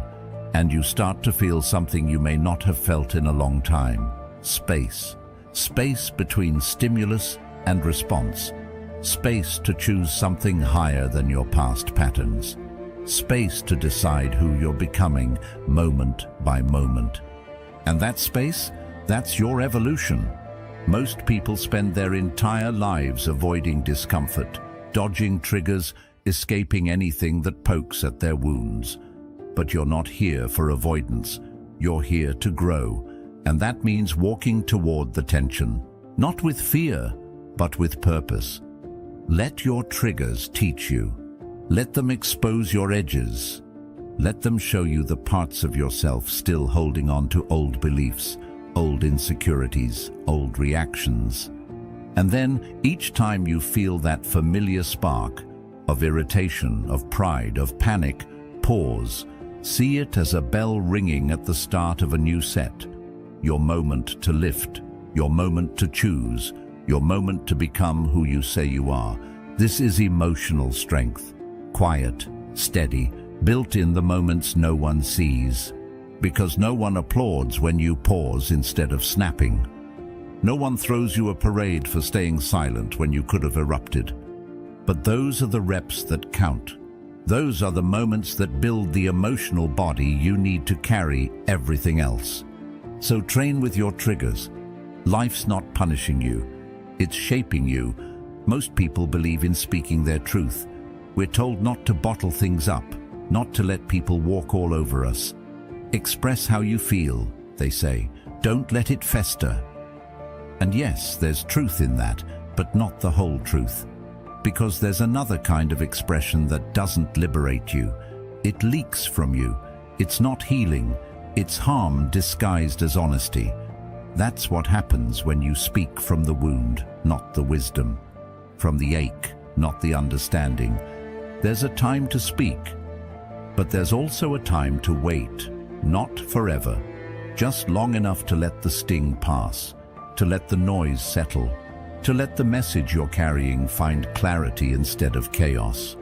Because what we say in pain often sounds nothing like what we mean in peace. Carl Jung said, "Knowing your own darkness is the best method for dealing with the darkness of other people. But you can't know your own darkness while it's still flaring, while it's still hot. While your nervous system is flooded and your ego is screaming for validation, for defense, for revenge. In that state, you're not speaking from your true self, you're speaking from your wound. And wounds don't have good language. They have survival reflexes. They blame, they exaggerate, they speak in ultimatums. They say things that can't be unsaid. That's why silence, at the right time, is not weakness. It's strategy, it's restraint. It's what protects you from saying something that might feel good for a second, but damage everything you've built for years. That pause, that moment where you want to say everything but choose not to, is where your real strength is tested. Because it's not hard to speak when emotions are high. It's hard to wait, to feel everything and still say nothing. To sit with the pain, not project it. To let your inner storm pass before you bring anyone else into it. Socrates once said, "The greatest way to live with honor in this world is to be what we pretend to be." And many people pretend to be strong by speaking first, by getting the last word, by unloading what they feel without considering what it might cost. But true strength looks like this. I'm in pain, and I still choose not to hurt you with it. I'm angry, but I won't let that be the only voice in the room. I'm triggered, but I won't turn that into a weapon. That kind of silence is sacred. It gives you space to find your truth, not the one distorted by emotion, but the one anchored in self-awareness, the one that holds accountability, not just accusation, the one that honors both you and the relationship you're speaking into. Because once you've healed, or at least begun to heal, your words soften. They stop sounding like explosions and start sounding like insight. You're not just trying to prove a point or punish someone anymore. You're trying to connect. You're trying to build something stronger than your pain. And ironically, once you've done that inner work, you often find that you don't need to say half of what you thought you did. The emotional charge is gone. The need to defend disappears. The urgency fades. What remains is calm, grounded clarity. And from that place, you can speak with power that doesn't wound.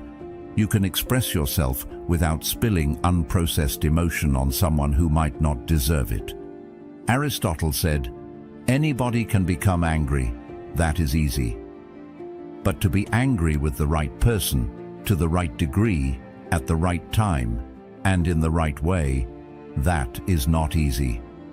The same is true for all strong emotion. The words you speak in your most triggered state aren't wise, they're just loud. And loud doesn't equal true, loud equals wounded. So how do you know if you're speaking too soon? If you still feel the urge to win, you're not ready. If you're still crafting sentences in your head designed to sting or shame, you're not ready. If you feel that familiar tightness in your throat, that quickened breath, that racing mind, you're not ready. Wait, not forever. Just until your clarity returns. Just until you can separate your truth from your pain. Just until you can speak without needing to dominate, hurt, or be right. Because when you speak after you've healed, you say fewer words, and they land deeper. You don't need to explain everything. You don't need to rehash the entire story. You just name what's real, what matters, what you've learned. And people feel the difference. They're more open, less defensive, more willing to hear you. Because you're not throwing your pain at them, you're offering understanding. And even if they don't understand, even if the words land on deaf ears, you can walk away knowing you spoke from your highest self, not your hurt self.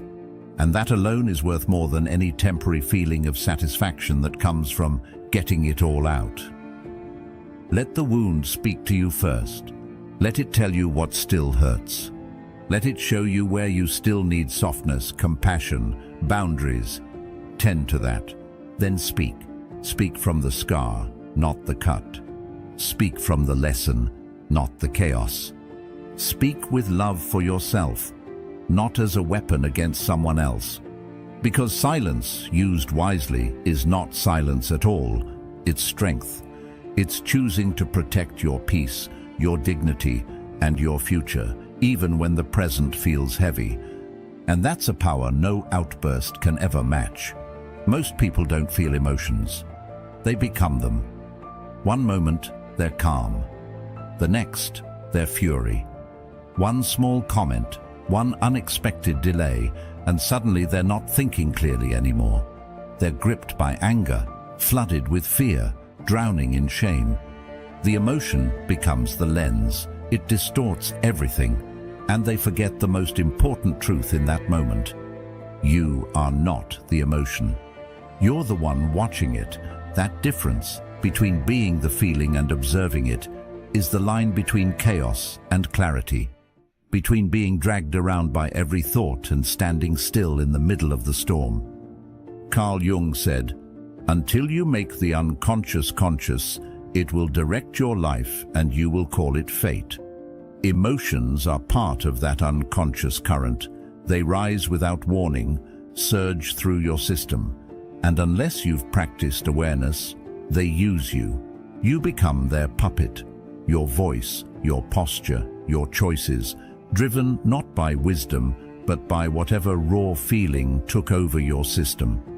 But feelings are not facts. They're visitors. They show up, they speak, they leave.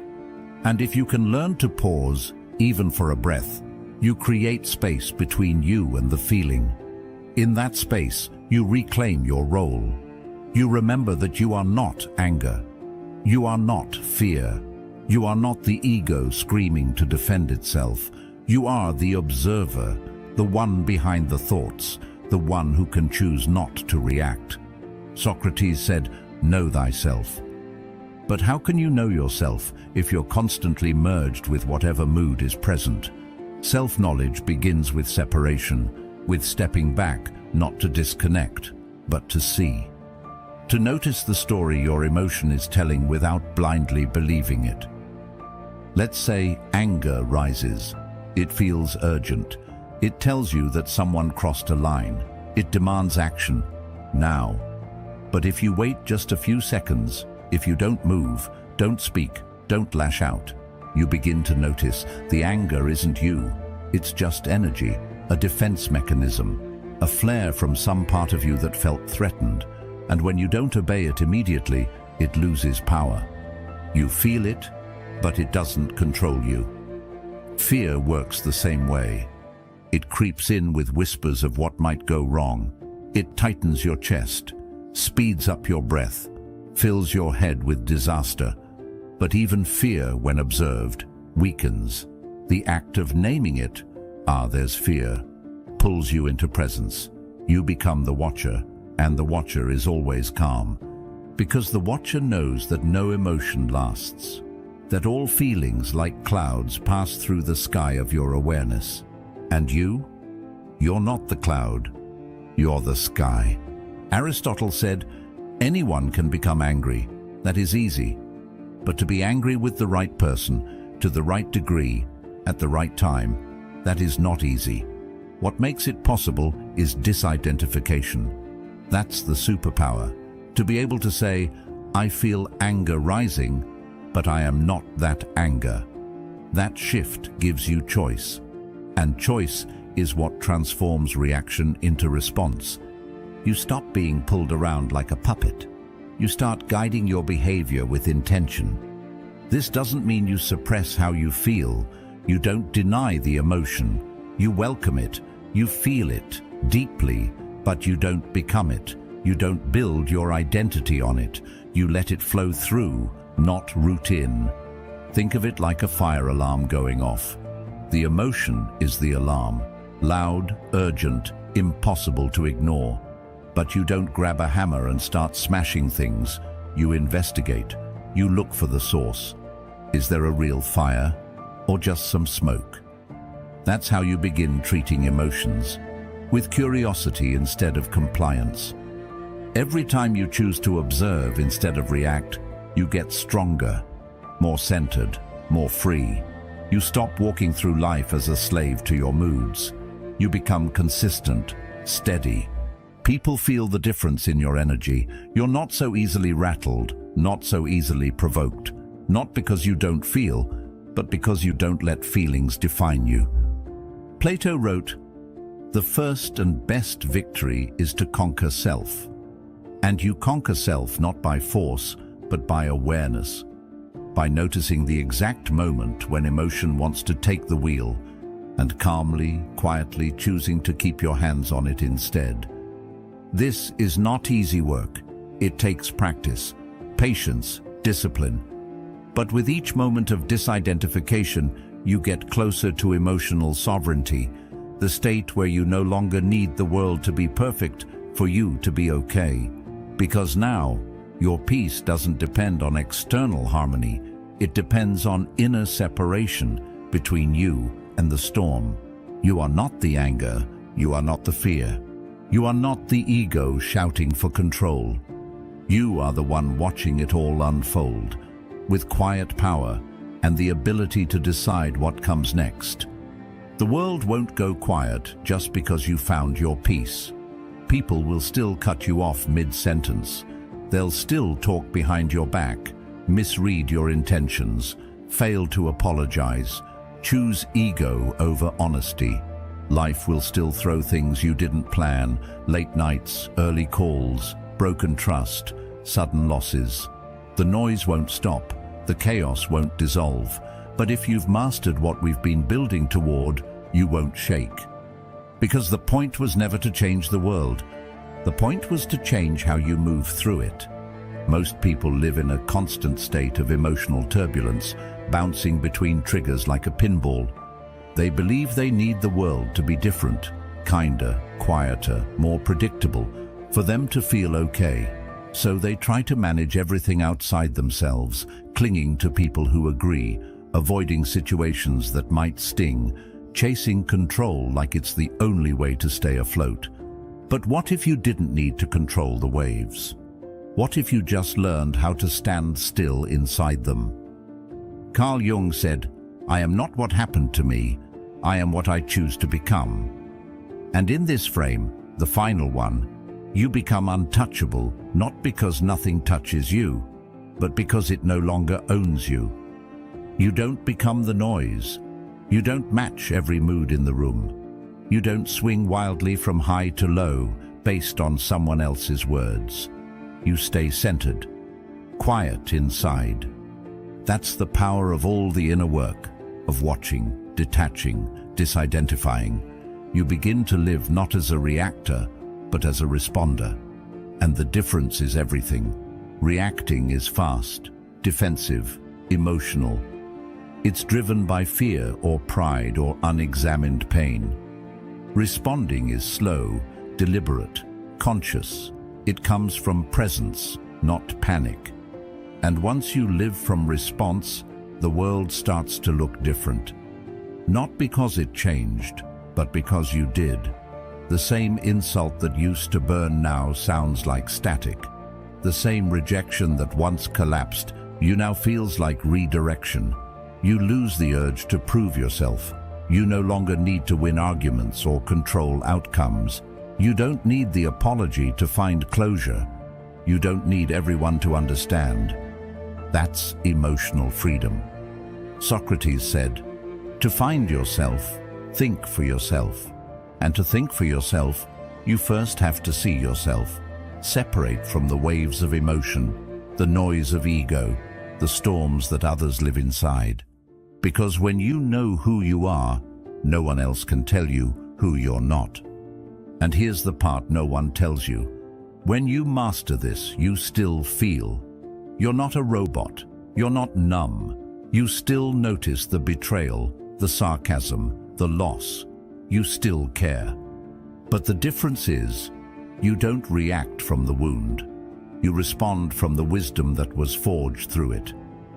That quiet confidence.